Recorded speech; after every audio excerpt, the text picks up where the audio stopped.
आरव ने विराट की बात को सुनने के बाद कहा, लगता है तुम्हें अपने बड़े भाई से बहुत प्यार है, इसीलिए तो तुम मुझसे पंगा लेने की कोशिश कर रहे हो। पर कोई बात नहीं, रहोगे तो तुम छोटे ही ना। इस बार तो तुम्हें छोटा समझकर माफ कर रहा हूँ। अगली बार से मुझसे बदतमीजी करने की कोशिश मत करना, वरना जो हाल तुम्हारे भाई का किया है उससे बुरा हाल मैं तुम्हारा करूंगा। शायद तुम्हें अभी तक मेरी पावर का अंदाजा नहीं है। तुमसे हाथ मिलाकर मैं तुम्हारा ही फायदा करवाना चाहता था, पर ऐसा लगता है कि तुम इन सब में इंटरेस्टेड ही नहीं हो। खैर, शायद तुम अपने भाई के जैसे अभी तक बड़े नहीं हुए हो। इतना कहने के बाद आरव फोन काट देता है। वो विराट की बातों से काफी गुस्सा था। उसके असिस्टेंट ने कहा, सर अगर विराट ही कोऑपरेट नहीं करेगा तो फिर हम लोग अपना काम कैसे करेंगे? हमारा तो मकसद यही था कि उसे इन सब के लिए मनाना, पर लगता नहीं है कि ये अपने भाई के अगेंस्ट जाएगा। आरव ने कहा, तुम चिंता मत करो, उसे मनाना मेरा पहला काम नहीं था। मैं तो कुछ और ही चाहता था। जो हो गया वो हो गया। इसकी कॉल रिकॉर्डिंग इसी वक्त राखी नोमानी को भेजो। ये राखी विराट की सौतेली माँ है और इसे अपने सौतेले बेटे पर यानी विराट पर काफी भरोसा है। उन्हें ऐसा लगता है कि विराट उन्हें कभी धोखा नहीं देगा। वो कभी भी विद्युत की फैमिली के पास उनकी मदद करने के लिए नहीं जाएगा, पर जब उन्हें कॉल रिकॉर्डिंग मिलेगी तो वो विराट को रोकने की पूरी कोशिश करेगी। वो राखी हमारे काफी काम आ सकती है, इसलिए मैं यही चाहता था कि मुझे बस विराट के अगेंस्ट एक प्रूफ मिल जाए, और वो मुझे मिल गया है। अब बस आधा काम राखी कर देगी। असिस्टेंट उसकी बात मानकर वही करता है। आरव बेंगलुरु आने से पहले विद्युत के ऊपर सारा होमवर्क करके आया था। उसे पता था कि उसकी फैमिली का बैकग्राउंड क्या है, उसका रिलेशन क्या है और वो लोग एक दूसरे से अलग क्यों रहते हैं। आरव ने उनका पूरा बैकग्राउंड निकलवा लिया था ताकि आगे खुद के फायदे के लिए इस्तेमाल कर सके। राखी विराट को अपना बेटा ही मानती है क्योंकि उसकी खुद की कोई संतान नहीं है। उसे विराट पर काफी भरोसा है और ये चीज का डर भी है कि कहीं सुप्रिया विराट को उससे दूर ना कर दे, इसीलिए वो टाइम टू टाइम विराट को भड़काती रहती है। आरव जानता है कि वो इन सब से अपना काम कैसे निकलवा सकता है, इसीलिए उसने राखी का फायदा उठाने की सोची, क्योंकि वो जानता है कि राखी कभी भी विराट को विद्युत की मदद करने के लिए नहीं कहेगी। इसके अलावा वो उसे पूरी तरह से रोकने की कोशिश करेगी। आरव तो यही चाहता है कि कोई विद्युत की मदद न करे, वो अकेला पड़ जाए और सब कुछ वैसा ही हो जैसा उसने सोचा है। तो वहीं दूसरी तरफ जब विराट ने आरव से बात करके कॉल कट किया तब उसने हंसते हुए कहा, आरव, भले ही तुम्हें अभी मैं बहुत बुरा लग रहा हूँ, पर यही दो भाइयों का प्यार है। मैं किसी भी हाल में खुद के भाई के अगेंस्ट नहीं जा सकता हूँ। मुझे पता है कि तुम उसे फंसाने की कोशिश कर रहे हो, पर ऐसा नहीं होगा। मैं ये भी जानता हूँ कि तुम इसमें मेरी स्टेप मॉम को भी घसीटने की कोशिश करोगे, पर कोई बात नहीं है, मैं इन सब चीजों के लिए तैयार हूँ। विराट को ऑफिस में बैठे हुए मनने लग रहा था। उसे काफी बेचैनी हो रही थी, साथ में विद्युत की फिक्र भी। हाँ, वो उन लोगों से नफरत तो करता था, पर ये नफरत दिल से नहीं थी।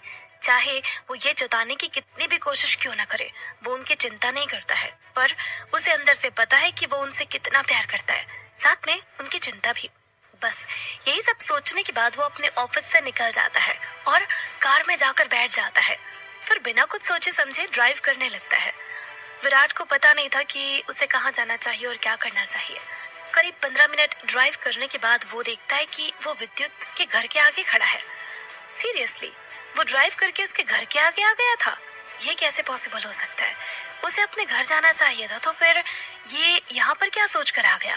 वैसे भी विराट की गाड़ी घर से थोड़ा दूर ही खड़ी थी। वो अंदर बैठकर उस घर को देख रहा था। उसका अंदर जाने का मन तो था, पर फिर उसे लगा कि शायद अभी नहीं जाना चाहिए। कुछ ही देर में वो सुप्रिया को बालकनी में घूमता हुआ देखता है। उसे अपनी माँ को देखकर काफी सुकून मिल रहा था। कल उसने सुप्रिया के साथ बदतमीजी की थी, जिस चीज का उसे घर जाकर काफी बुरा लगा। वो बैठा हुआ काफी बातें सोच रहा था कि तभी उसके जस्ट साइड में एक कार आकर रुकती है और पीछे से विद्युत निकल कर आता है। विराट ने उसे आते हुए साइड मिरर से देख लिया था। पता नहीं क्यों, पर विराट को इस सिचुएशन में काफी शर्म आ रही थी, पर वो अब यहाँ से भाग तो नहीं सकता था, इसीलिए उसे विद्युत को फेस करना पड़ा। वो अपनी गाड़ी का शीशा नीचे करता है और तभी विद्युत ने उससे पूछा, तुम यहाँ पर क्या कर रहे हो एंड इस तरह से अंदर क्यों बैठे हो? मेरे साथ घर चलो, मॉम को तुम्हें देखकर अच्छा लगेगा। विराट को कुछ समझ नहीं आया कि उसे क्या करना चाहिए। तभी उसने उससे नजर चुराते हुए कहा, मैं यहाँ पर बस ऐसे ही आ गया था। वो तो मैं बस देखना चाहता था कि कहीं तुम लोग भूखे तो नहीं मर रहे हो। वैसे भी मेरे पास अभी कुछ देर पहले आरव का फोन आया था। उसने मुझसे कहा कि मैं उसके साथ हाथ मिला लूं ताकि तुम्हें बर्बाद कर सकूं। पर उसे हाथ मिलाने के पहले मैं ये देखना चाहता था कि कहीं तुम खुद ही तो बर्बाद नहीं हो गए। अगर ऐसा होता तो मैं उससे हाथ क्यों मिलाऊंगा। विद्युत देख सकता था कि विराट ये सारी चीजें काफी सख्त तरीके से कह रहा है, पर इन सब के पीछे उसके अच्छे इरादे छुपे हुए थे। वो जानता है कि विराट ने उसकी मदद की है। विद्युत ने उसे एक प्यारी सी स्माइल देते हुए कहा, मुझे नहीं पता कि मेरा छोटा भाई इतना बड़ा हो गया है। तुमने अकेले आरव को हैंडल कर लिया, ये बहुत बड़ी बात है। Keep it up. अगर तुम ऐसे ही निडर होकर अपने कामों को करते रहोगे तो बिजनेस वर्ल्ड में काफी सक्सेसफुल हो जाओगे। And by the way, thank you so much. Virat को ये सब सुनकर शर्म आने लगती है। तभी उसने अपनी गाड़ी को स्टार्ट कर कर कहा, थैंक यू। तुम मुझे थैंक यू क्यों बोल रहे हो? तुम पागल तो नहीं हो गए हो? मैं तुम्हें धोखा दे रहा हूँ और तुम मुझे थैंक यू बोल रहे हो? अपनी आंखें खोलकर देखो भाई कि आसपास क्या हो रहा है। शायद तब आप मुझे थैंक यू ना कहें। इतना कहने के बाद वो जल्दी से अपनी कार स्टार्ट करके वहां से चला जाता है और विद्युत पीछे से खड़े होकर स्माइल करता है, क्योंकि उसे सच में विराट से इन सब चीजों की उम्मीद नहीं थी। उसे नहीं लगा था कि विराट चुपके चुपके उसकी मदद करने की कोशिश करेगा। अगर कोई दूसरा होता तो कब का आरव से हाथ मिला लेता। अमृत कार से निकल कर आता है और उसने उन दोनों की बात को सुनने के बाद कहा, मैंने सुना अभी जो विराट ने कहा। ऐसा लगता है कि आरव अपना आपा खोता जा रहा है। विद्युत ने कहा, बिल्कुल, आरव अपना आपा खोता जा रहा है। वो सारी चीजें कर रहा है जो हम चाहते हैं। ऐसा लगता है कि मछली जाल में फंस गई है। चलो कुछ तो अच्छी चीज हुई। वो कल का आया हुआ गुंडा खुद को भगवान समझ रहा है, पर अब मैं बताऊंगा कि वो क्या है, असली औकात उसकी क्या है। अमृत उसकी बात सुनकर राहत की सांस लेता है और उसने भी एक स्माइल देते हुए कहा, विद्युत, ऐसा लग रहा है कि हम जिन खबरों पर इतने टाइम से मेहनत कर रहे थे वो मेहनत अब काम आ रही है। लगता है कि सब कुछ वैसा ही हो रहा है जैसा हम चाहते हैं। हमने जो खबरें फैलाई वो अब लोगों के बीच में एंजाइटी पैदा कर रही है और आरव भी बिल्कुल वैसे ही रिएक्ट कर रहा है जैसा हम चाहते हैं। तो विद्युत, अब हम किस चीज का इंतजार कर रहे हैं? हमें अपना पलटवार करना चाहिए। आरव के ऊपर एक बम फोड़ते हैं ताकि उसकी अकल ठिकाने आ जाए।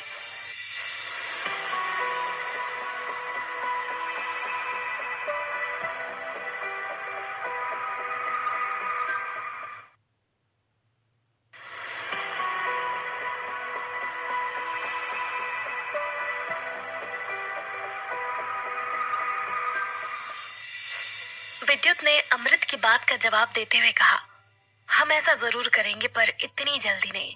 सही टाइम आने दो, हम काउंटर अटैक करेंगे, पर एक सही मौका देखकर।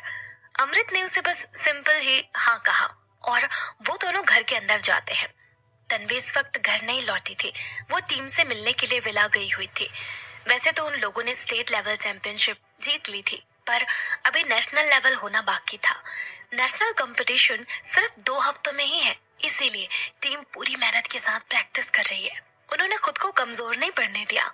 तन्वी पहले तो इस कारण से वहां गई थी ताकि उनका मैच देख सके, इसके बाद उनकी परफॉर्मेंस और इम्प्रूवमेंट देख सके। तन्वी पूरी तरह से श्योर करना चाहती थी कि कहीं टीम अपने टारगेट से भटक तो नहीं रही, क्योंकि नेशनल कंपटीशन शुरू होने में ज्यादा टाइम नहीं बचा था। इसीलिए वो इस वक्त किसी भी तरह का रिस्क नहीं ले सकती थी। दूसरा कारण वहां जाने का ये था कि टीम ने अभी तक विद्युत की कंपनी से रिलेटेड न्यूज एंड आर्टिकल्स देख लिए होंगे और उनके मन में डाउट जरूर आया होगा। इसीलिए तन्वी उनके डाउट्स को क्लियर करने के लिए गई थी, ताकि किसी को भी ये ना लगे कि वो लोग एक डिफिकल्ट पोजीशन में आ गए हैं। पर जब तन्वी वहां पहुंची तब उसके एक भी टीम मेंबर ने उसे इसके बारे में जिक्र नहीं किया, बल्कि वो लोग बहुत ज्यादा फोकस्ड लग रहे थे। ऐसा लग रहा था कि इतने दिनों में उन्होंने अपनी ट्रेनिंग काफी अच्छे से की है। किसी को भी कोई शिकायत नहीं थी। सब लोग काफी सपोर्टिव लग रहे थे। पर फिर भी तन्वी को लगा कि उसे एक बार सारी सिचुएशन क्लियर कर देनी चाहिए और अपनी साइड भी। तभी उसने कहा, लिसन एवरीबॉडी, मैं जानती हूँ कि आप लोगों ने हमारी कंपनी से रिलेटेड न्यूज एंड आर्टिकल्स देख लिए हैं और आप लोगों के मन में काफी डाउट भी आ रहे होंगे, पर मैं ये चीज क्लियर करना चाहती हूँ कि इससे आपकी सैलरी नहीं रुकेगी। मैं किसी की भी सैलरी कट नहीं करूंगी। आप लोगों को जितनी पेमेंट मिलती आ रही उतनी पेमेंट मिलती रहेगी। तो प्लीज इस चीज की चिंता मत करना और अपने गेम पर पूरा फोकस करना। मैं किसी को भी सफर नहीं करने दूंगी। आप लोग मेरी रिस्पॉन्सिबिलिटी हो, इसीलिए ये मेरा कर्तव्य बनता है कि मैं आपका ध्यान रखूं। वो 6 टीम मेंबर्स एक दूसरे की तरफ देखते हैं, फिर एक दूसरे को इशारा करने के बाद फाइनली सागर ने कहा, तन्वी, तुम हम लोगों की सैलरी की चिंता बिल्कुल भी मत करो। हम लोगों ने मिलकर डिसाइड किया है कि हम में से कोई भी आने वाले महीने में सैलरी नहीं लेगा। जब हम नेशनल लेवल जीत जाएंगे और हमें प्राइज मनी दी जाएगी तो हम लोग उसी में से अपनी सैलरी भी ले लेंगे। इसलिए तुम्हें इस चीज की चिंता करने की जरूरत नहीं है। अगर तुमने हमारी पेमेंट टाइम पर नहीं की तो हम लोग तुम्हें छोड़कर चले जाएंगे। ऐसा कभी नहीं होगा, हम लोग हमेशा तुम्हारे साथ रहेंगे। जब सागर ने बोलना खत्म किया तब सभी ने एक साथ हाँ कहा और ये नजारा देखकर तन्वी की आंखें भर आई।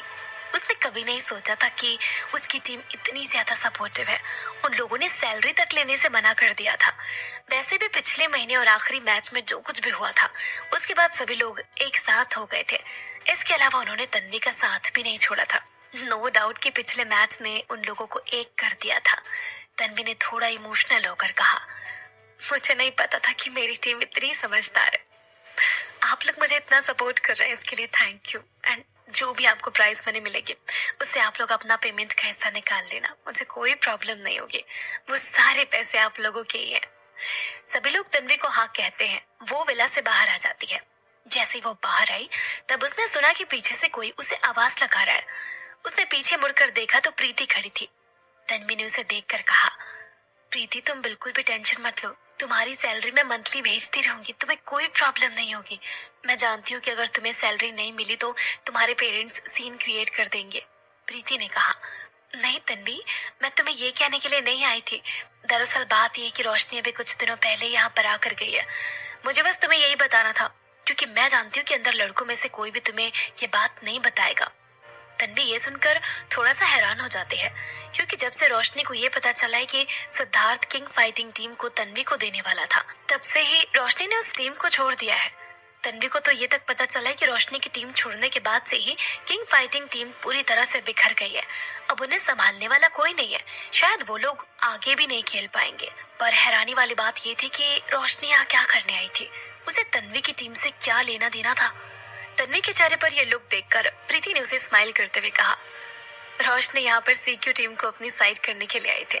उसने यहाँ आकर हमसे ये कहा कि आपकी कंपनी पूरी तरह से डूब चुकी हो और आप हमें सैलरी नहीं दे पाएंगे, इसीलिए हम लोग उनकी साइड चले जाएं। उन्होंने हमें बताया कि वो स्पॉन्सर्स ढूंढ रही है, साथ में अपने खुद की एक नई टीम भी शुरू कर रही है। इसीलिए वो चाहती है कि हम सारे जाकर उन्हें ज्वाइन करें ताकि वो आपको नीचा दिखा सके। तन्वी ये सुनकर शॉक्ड थी। इससे पहले कि वो कुछ कहती, प्रीति ने वापस कहा, आप चिंता मत करिए, हम सभी ने उसे मना कर दिया है। हम में से कोई भी आपको छोड़कर कहीं नहीं जा रहा है। तन्वी ने भी उसे स्माइल करते हुए कहा, मुझे समझ में आ रहा है कि तुम मुझसे क्या कहने की कोशिश कर रहे हो, और मैं जानती हूँ कि मेरी टीम मुझे छोड़कर कहीं नहीं जाएगी। मुझे तुम लोगों पर पूरा भरोसा है, पर उस रोशनी पर नहीं है। उसका कुछ तो भी करना पड़ेगा। प्रीति ने कहा, आप बिल्कुल फिक्र मत करिए, हम में से कोई भी इस ग्रुप को छोड़कर नहीं जाना चाहता है। मैं तो अपने घर वालों से लड़कर इस टीम में हूँ, तो आप समझ सकती हैं कि ये टीम सभी के लिए क्या मायने रखती है। वैसे भी इस टीम के थ्रू नेशनल और इंटरनेशनल चैंपियनशिप खेलना सभी का एक सपना है। हमने आपकी टीम को इसीलिए ज्वाइन किया था ताकि अपने सपने को पूरा कर सके। हम लोग यहाँ पर इसके जरिए पैसे कमाने नहीं आए थे। रोशनी ने हमें काफी गलत समझ रखा है। उसे लगता है कि हम चंद पैसों के लिए उसकी टीम में आ जाएंगे, पर ऐसा नहीं है। ये टीम पैसों से बढ़कर हमारे लिए मायने रखती है। हम लोग इसे छोड़कर कहीं नहीं जाएंगे, ना ही आपको कभी भी धोखा देंगे। इस टीम के लिए खेलना ही अपना पैशन पूरे करने जैसा है। प्रीति की बात सुनकर तन्वी मोटिवेट हो गई थी।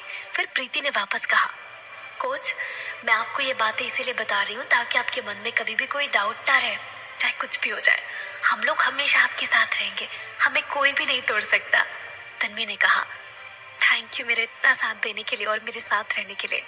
प्रीति ने उसे स्माइल दिया और वापस घर के अंदर चली गई। तन्वी भी वापस घर आ जाती है। इस टाइम तक विद्युत भी घर आ गया था। तन्वी विद्युत की कार बाहर खड़ी हुई देख लेती है। उसे समझ में आ जाता है कि शायद आज वो जल्दी घर आ गया है। फिर वो स्टडी रूम की तरफ जाती है, जहाँ पर अमृत और विद्युत दोनों कल के एक इवेंट के बारे में डिस्कशन कर रहे थे। तन्वी दरवाजे पर खड़ी थी और उसने अमृत को कहते हुए सुना, कल के इवेंट में बेंगलुरु के सारे बड़े बिजनेसमैन आने वाले हैं। उनका बिजनेस की दुनिया में काफी नाम चलता है, इसीलिए अगर हमने उन्हें इम्प्रेस कर दिया तो हमें बहुत फायदा मिलेगा। सबसे बड़ी बात यह है कि ये इंडिया के हर कोने से आ रहे हैं, इसीलिए इन पर आरव का बस नहीं चल सकता है। ये हमारे लिए काफी लकी साबित हो सकते हैं। विद्युत ने अमृत की बात सुनने के बाद कहा, ठीक है, तुम उस होटल में मेरा एक स्वीट बुक करा दो, मैं कल वहां पर ही रहूंगा। अमृत उसे हाँ कहकर वहां से जाने लगता है कि तभी उसे तन्वी दरवाजे पर खड़ी दिखती है और उसने कहा, हे तन्वी, कैसी हो?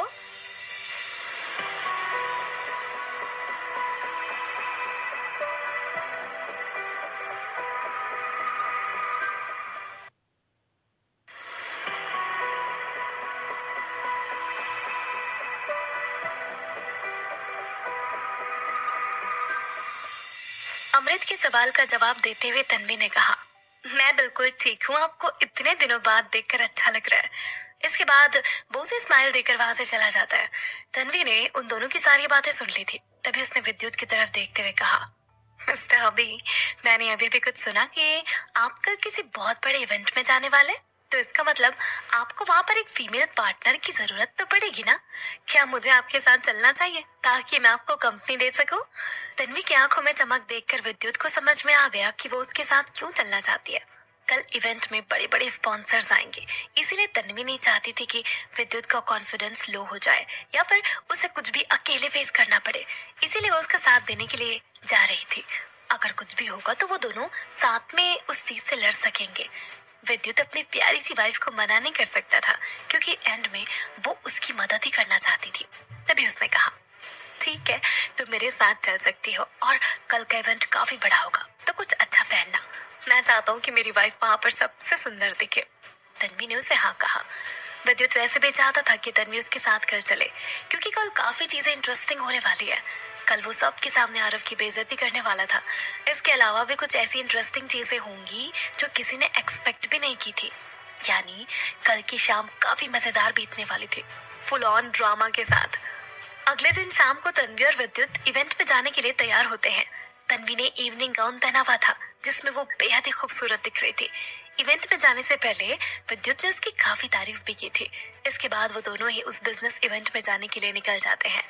ये इवेंट दरअसल बेंगलुरु के बड़े बड़े बिजनेसमैन के लिए रखा गया था। सिर्फ बेंगलुरु ही नहीं, बल्कि पूरे इंडिया के कोने कोने से बिजनेसमैन वहां पर आने वाले थे। यहाँ पर वो लोग सोशली कनेक्ट होते हैं और इंटरैक्ट भी करते हैं, साथ में अपने बिजनेस की बातें भी करते हैं। इस इवेंट में जो भी इन्वेस्टर या फिर स्पॉन्सर ढूंढने के लिए आता है, उसे कोई ना कोई कोलैबोरेट करने के लिए मिल ही जाता है, क्योंकि सब लोग अपना बिजनेस बढ़ाना चाहते हैं, इसीलिए वो लोग इन्वेस्ट करते हैं। विद्युत पहले कभी भी ऐसे इवेंट में नहीं आया था, क्योंकि उसे जरूरत ही नहीं पड़ी थी। पर जब काफी लोगों ने उसे वहां देखा तो वो लोग हैरान रह गए। सब लोग विद्युत तन्वी को ही देख रहे थे और थोड़े से हैरान भी थे। तभी उनमें से किसी एक ने आगे आकर पूछा, अरे विद्युत सर, आप यहाँ क्या कर रहे हैं? हम में से किसी ने भी आपको यहाँ पर एक्सपेक्ट नहीं किया था। इसी बात का विद्युत ने जवाब देते हुए कहा, क्यों, मैं यहाँ क्यों नहीं आ सकता हूँ? मैं आप सभी के जैसे एक बिजनेसमैन भी हूँ। मेरे यहाँ आने से किसी को कोई दिक्कत हुई है? अगर हाँ तो मैं भी यहाँ से चला जाता हूँ। फिर एक बिजनेसमैन ने कहा, नहीं नहीं, आपको यहाँ से जाने की जरूरत नहीं है। हमने कभी आपको ऐसे इवेंट में नहीं देखा है ना, इसीलिए थोड़ा शॉक हो गए थे। पर आप यहाँ आए तो हमारे लिए बहुत बड़ी बात है। हम आपकी काफी रिस्पेक्ट करते हैं सर। विद्युत इन लोगों में थोड़ा फेमस था, क्योंकि वो एक एक्टर तो था ही, बल्कि बिजनेसमैन भी था। इसीलिए वो लोग उसकी काफी रिस्पेक्ट करते थे और उसको कभी भी नीचा दिखाने की कोशिश नहीं करते थे, क्योंकि वहां पर ऐसे कई सारे लोग थे जो विद्युत की एक्टिंग देखकर बड़े हुए हैं। विद्युत भी खुद को वहां देखकर काफी खुश था, क्योंकि जाने अनजाने में उसका मकसद पूरा हो रहा था। तो वहीं तन्वी एक कोने में खड़े होकर ये सारी चीजें देख रही थी। उसे समझ नहीं आया कि विद्युत किसी भी इन्वेस्टर को अप्रोच क्यों नहीं कर रहा है, वो फंड्स रेज करने के बाद क्यों नहीं कर रहा है, जहाँ तक उसे पता है कि वो तो यहाँ पर यही करने के लिए आया था। वो इतना कुछ सोच रही थी कि तभी उसे एक आदमी के चिल्लाने की आवाज आती है। उन्होंने कहा, विद्युत, तुम्हें यहाँ पर आने की परमिशन किसने दी? तुम तो मेरे सबसे ज्यादा नालायक बेटे हो, तो फिर तुम्हारा यहाँ पर क्या काम? ये जगह तुम्हारे लिए नहीं है। तन्वी के साथ साथ सभी लोग पीछे मुड़कर मेन दरवाजे की तरफ देखते हैं कि विद्युत को ये सब किसने कहा। जब तन्वी ने दरवाजे पर खड़े उस आदमी को देखा तो उसकी आंखें खुली की खुली रह गई। वो और कोई नहीं बल्कि विद्युत के फादर अशोक नोमानी थे। वो विद्युत को काफी गुस्से से देख रहे थे, तो वहीं उनके जस्ट साइड में आरव खड़ा हुआ था। तन्वी के दिमाग में सबसे पहला ख्याल यही आया कि ये दोनों साथ में क्या कर रहे हैं? कहीं वो जो सोच रही है वो सब कुछ सच तो नहीं होने वाला। इससे पहले कि विद्युत उन्हें कोई भी जवाब देता, उसके फादर ने सभी के सामने अनाउंसमेंट करते हुए कहा, मैं आप सभी को ये बताना चाहता हूँ कि नोमानी फैमिली और माहेश्वरी फैमिली अब बिजनेस पार्टनर बन चुके हैं। हम दोनों मिलकर एक बहुत बड़े प्रोजेक्ट पर काम कर रहे हैं। ये खुशी मैं आप सभी के साथ में शेयर करना चाहता हूँ। जब विद्युत ने ये सुना तो उसे कुछ खास फर्क नहीं पड़ा। वो जानता है कि उसके फादर कैसे हैं। वो शुरुआत से यही करते आ रहे हैं। उन्हें जहाँ फायदा दिखता है वो वहां पर मुंह उठाकर चले जाते हैं। यहाँ तक कि ये भी नहीं सोचते कि आगे जाकर उसके कॉन्सिक्वेंसेस क्या हो सकते हैं। इसके बाद अशोक ने आरव के कंधे पर हाथ रखकर काफी प्राउडली कहा, मुझे माहेश्वरी इंटरप्राइजेस पर बहुत भरोसा है, साथ में आरव पे भी। मुझे पूरा यकीन है कि हम लोग मिलकर इस शहर को पूरी तरह से बदल देंगे। साथ में आरव और मैं मेहनत से प्रोजेक्ट पूरा करेंगे। आरव ने भी उन्हें एक बहुत बड़ी स्माइल देते हुए कहा, थैंक यू अंकल, मुझे भी आपके साथ काम करके काफी खुशी हो रही है और मुझे पूरा विश्वास है कि हम दोनों बहुत अच्छे पार्टनर्स बनेंगे। इसके बाद उसने विद्युत की तरफ इशारा करते हुए कहा, वैसे अंकल, मैंने सुना है कि ये आपकी फैमिली का सबसे बड़ा बेटा है। इससे पहले कि आरव अपने बात को कंप्लीट करता, अशोक ने बीच में कहा, बड़ा बेटा? मेरा कोई बड़ा बेटा नहीं है और मैं तो इसे जानता तक नहीं हूँ। अगर मेरा कोई बेटा है तो वो सिर्फ विराट है। इसके बाद अशोक ने सभी को इकट्ठा करने के बाद कहा, मैं अशोक नुमानी आज आप सभी लोगों के सामने ये बात क्लियर कर देना चाहता हूँ कि विद्युत मेरा बेटा नहीं है। ये मेरे लिए काफी सालों पहले ही मर चुका था, इसीलिए कोई भी इसे मेरा बेटा कहने की हिम्मत ना करे, वरना अच्छा नहीं होगा। मैं इस निकम्मे को अपनी औलाद नहीं कह सकता हूँ, इसीलिए मेरी रिक्वेस्ट है कि सब लोग हम दोनों को अलग ही रखें। अशोक की विद्युत को लेकर इतनी बड़ी बात कहना काफी शॉकिंग था, क्योंकि वहाँ पर काफी बड़े बड़े बिजनेसमैन आए हुए थे और इस तरह से अपने बेटे की बेइज्जती करना किसी को भी शोभा नहीं देता है। तन्वी को तो कोने में खड़े होकर काफी गुस्सा आ रहा था। वो तो यही सोच रही थी कि क्या ये सच में विद्युत के ही फादर है, क्योंकि कोई बाप अपने बेटे का दुश्मन कैसे हो सकता है। वो अपने ही बेटे को लेकर इतनी घटिया बात कैसे कह सकते हैं। उन्होंने तो ये तक कह दिया कि उनके लिए तो विद्युत सालों पहले ही मर गया था। इस वक्त तन्वी को विद्युत की टेंशन हो रही थी, क्योंकि इससे उसकी आइडेंटिटी पर और उसकी कंपनी पर बहुत बुरा असर पड़ता। विद्युत यहाँ पर इन्वेस्टर ढूंढने आया था, पर ये सब कुछ होने के बाद कौन सा इन्वेस्टर उसकी कंपनी में इन्वेस्ट करने के लिए इंटरेस्टेड होगा। सब लोग तो यही सोचेंगे कि वो किसी काम का नहीं है। इससे लोगों के बीच में विद्युत की एक गलत इमेज क्रिएट हो गई थी। वैसे विद्युत के खुद के फादर ये क्यों कर रहे हैं? क्या उन्हें नहीं पता कि उनका बेटा भी किसी डिफिकल्ट पोजीशन में है? उसे इस वक्त इन्वेस्टर्स की कितनी जरूरत है, ये जानने के बावजूद वो क्यों उसके लिए मुश्किलें पैदा कर रहे हैं? इन सभी सवालों के जवाब तो आगे मिलने वाले थे। तन्वी विद्युत के पीछे जाकर खड़ी हो जाती है ताकि उसका गुस्सा कंट्रोल कर सके। तन्वी चुपचाप गई और उसने विद्युत की पीठ को हल्का सा रब किया ताकि वो शांत हो जाए। इसके बाद विद्युत ने भी उन्हें मुंह तोड़ जवाब देते हुए कहा, मिस्टर अशोक, आप ये बात पिछले 8 सालों से कहते आ रहे हैं। आपने तब भी लोगों को चीख चीख कर यही कहा था और आज भी यही कह रहे हैं। मुझे नहीं लगता कि यहाँ आए हुए किसी भी बिजनेसमैन की मेमोरी इतनी खराब है कि वो आपके कहे गए वर्ड्स भूल जाए, इसीलिए बातें रिपीट करना बंद करिए। अशोक ने कहा, तुम मुझसे इस तरह से बात नहीं कर सकते हो। विद्युत ने कहा, ओह प्लीज, आप तमीज की बात मत करिए। वैसे अगर आपका बोलना हो गया तो मैं अंदर इवेंट में जा रहा हूँ। मुझे यहाँ खड़े रहकर अपना मूड स्पॉइल नहीं करना है। मैं यहाँ पर किसी दूसरे मकसद से आया हूँ, तो मैं हॉल में जा रहा हूँ। आप यहाँ खड़े रहकर आराम से अनाउंसमेंट करिए।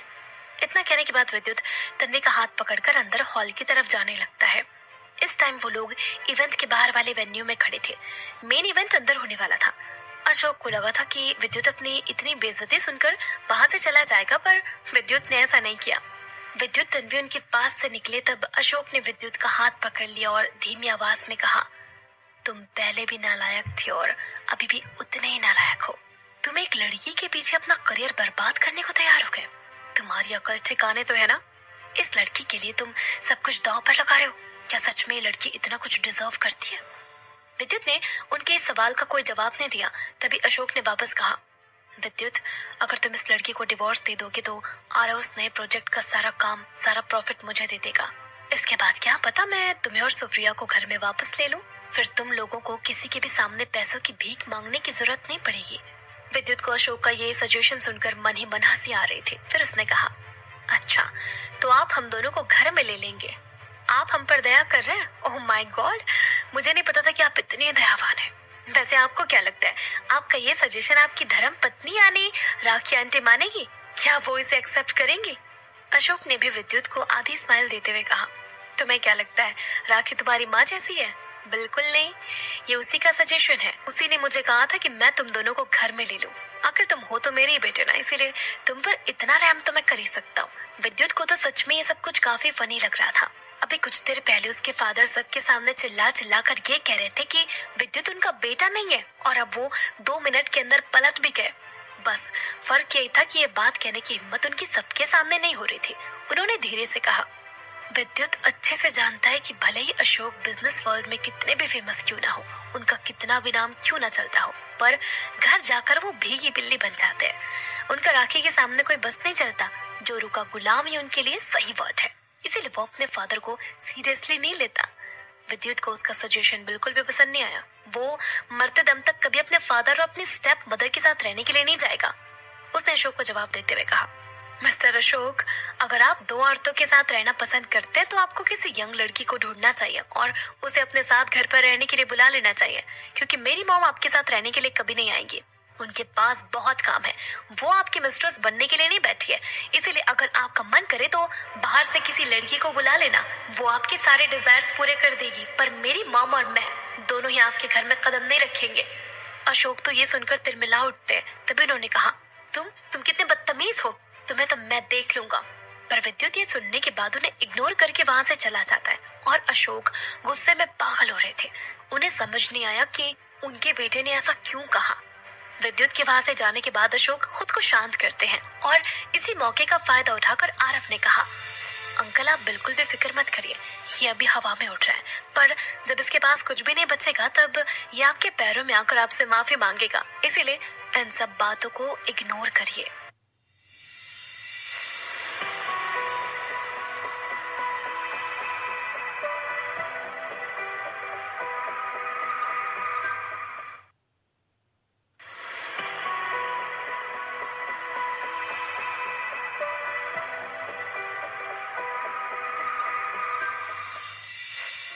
अभी बाहर थोड़ी देर पहले जो भी ड्रामा हुआ था, उसके बाद काफी कम लोग विद्युत के पास बात करने के लिए जा रहे थे। उससे कोई भी अप्रोच नहीं कर रहा था, बल्कि सब उससे दूरी ही बना रहे थे। तन्वी को जिस चीज का डर था वो होने लग गया था। लोग विद्युत को इग्नोर कर रहे थे सिर्फ इसी वजह से क्योंकि उसके फादर ने सबके सामने उसकी बेइज्जती कर दी थी। उस इवेंट में विद्युत के काफी बचपन के दोस्त भी आए हुए थे, जिसके साथ वो खेला करता था और उसने उनके साथ काफी अच्छा टाइम भी स्पेंड किया था।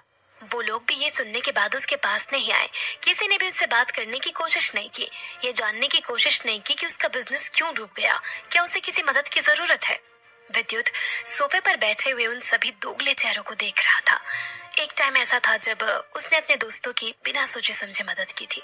किसी को पैसे चाहिए थे तो किसी को स्टार्टअप के लिए फंड्स जमा करने थे, तो किसी को उसके जरिए पब्लिसिटी करवानी थी।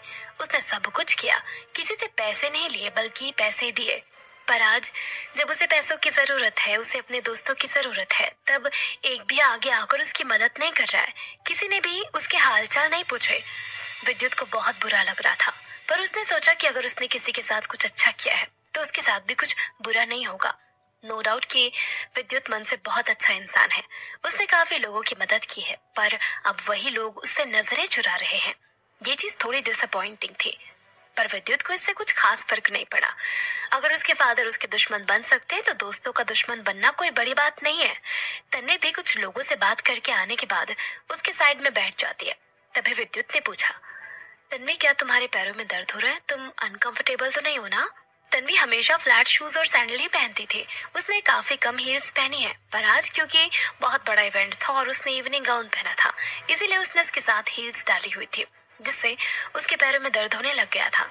तन्वी ने उसे हंसते हुए जवाब दिया, नहीं, मेरे पैर बिल्कुल भी नहीं दुख रहे, और जब तक तुम मेरे साथ हो तब तक मुझे तकलीफ कैसे हो सकती है। तन्वी को अपने पैरों की इतनी सी भी चिंता नहीं हो रही थी। हाँ, अगर काफी सालों पहले उससे कोई ये सवाल करता तो शायद वो रोने लग जाती, क्योंकि उसे उसकी फैमिली ने बहुत प्यार दिया था। उसे काफी डेलिकेट तरीके से रखा जाता था, उसे कभी भी छोटी सी भी चोट नहीं लगने दी। पर अब हालात बदल चुके हैं, अब वो समय के साथ टफ बन गई है, इसीलिए इतनी छोटी मोटी चीजों से उसे ज्यादा फर्क नहीं पड़ता। उसने खुद को संभालना सीख लिया है। विद्युत और तन्वी आगे बात करने वाले थे कि इतनी देर में आरव उनके सामने आकर खड़ा हो जाता है। आरव ने आकर देखा कि तन्वी सोफे पे बैठकर रेस्ट कर रही है। इसके अलावा उसने बड़ी बड़ी हील्स भी पहन रखी है। उसे तुरंत समझ में आ गया कि क्या बात है। तभी उसने काफी प्यार से कहा, तन्वी तुम तो कभी हील्स नहीं पहनती, तुम्हें तो हील्स से सख्त नफरत है, तो फिर आज तुमने हील्स कैसे पहन ली? क्या तुम्हारे पैरों में दर्द नहीं हो रहा? देखो तुम्हारे पैर भी लाल पड़ गए हैं। इससे पहले कि तन्वी कुछ भी कहते, विद्युत ने बीच में कहा, तुम तन्वी को लेकर इतनी फिक्र दिखा रहे हो, यह देखकर मुझे काफी अच्छा लग रहा है, पर मेरी वाइफ बिल्कुल ठीक है। थैंक यू सो मच अपना कंसर्न दिखाने के लिए। फिलहाल आप यहाँ से जा सकते हैं।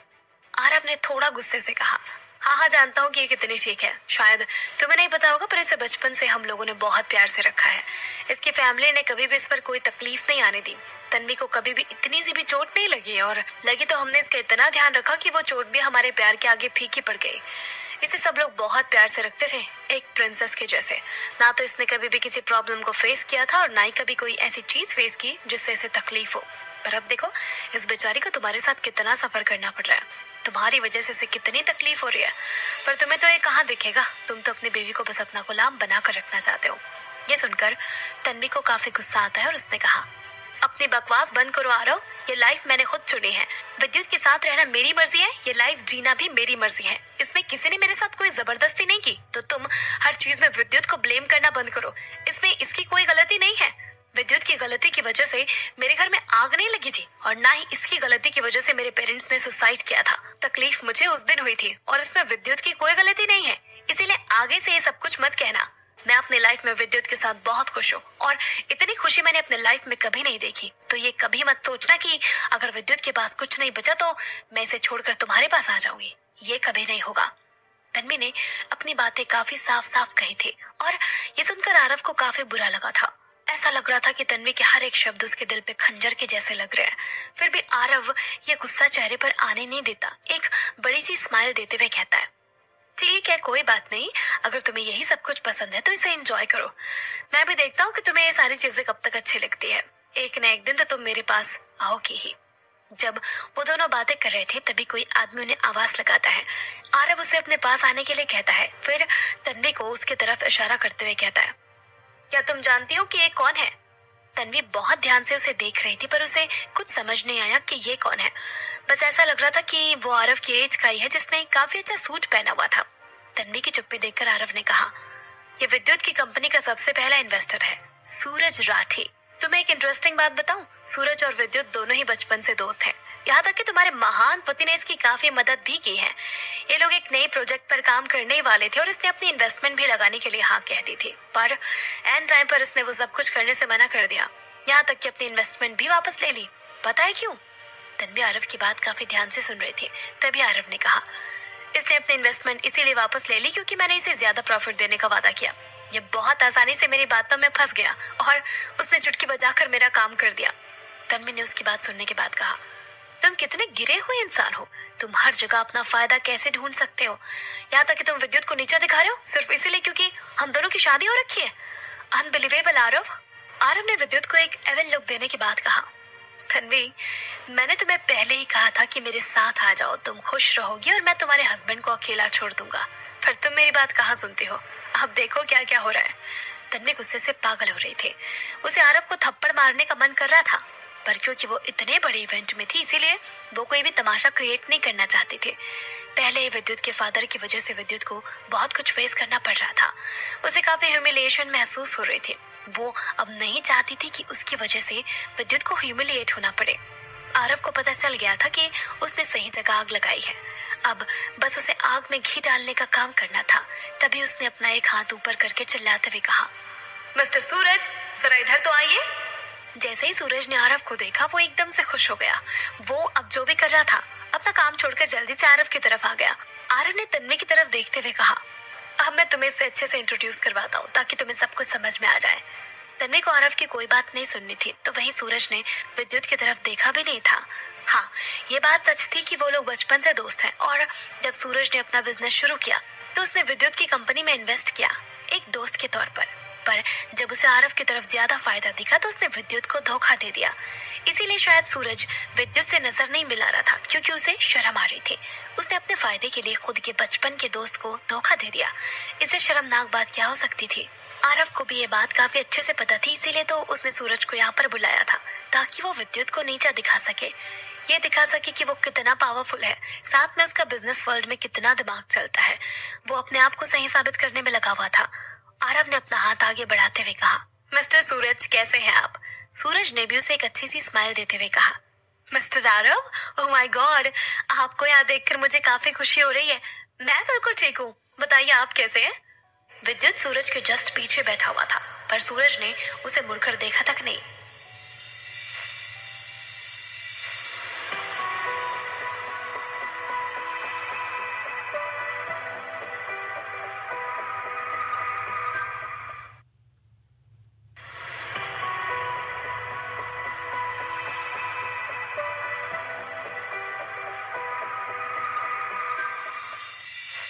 नजारा देखकर विद्युत से ज्यादा तन्वी को बुरा लग रहा था।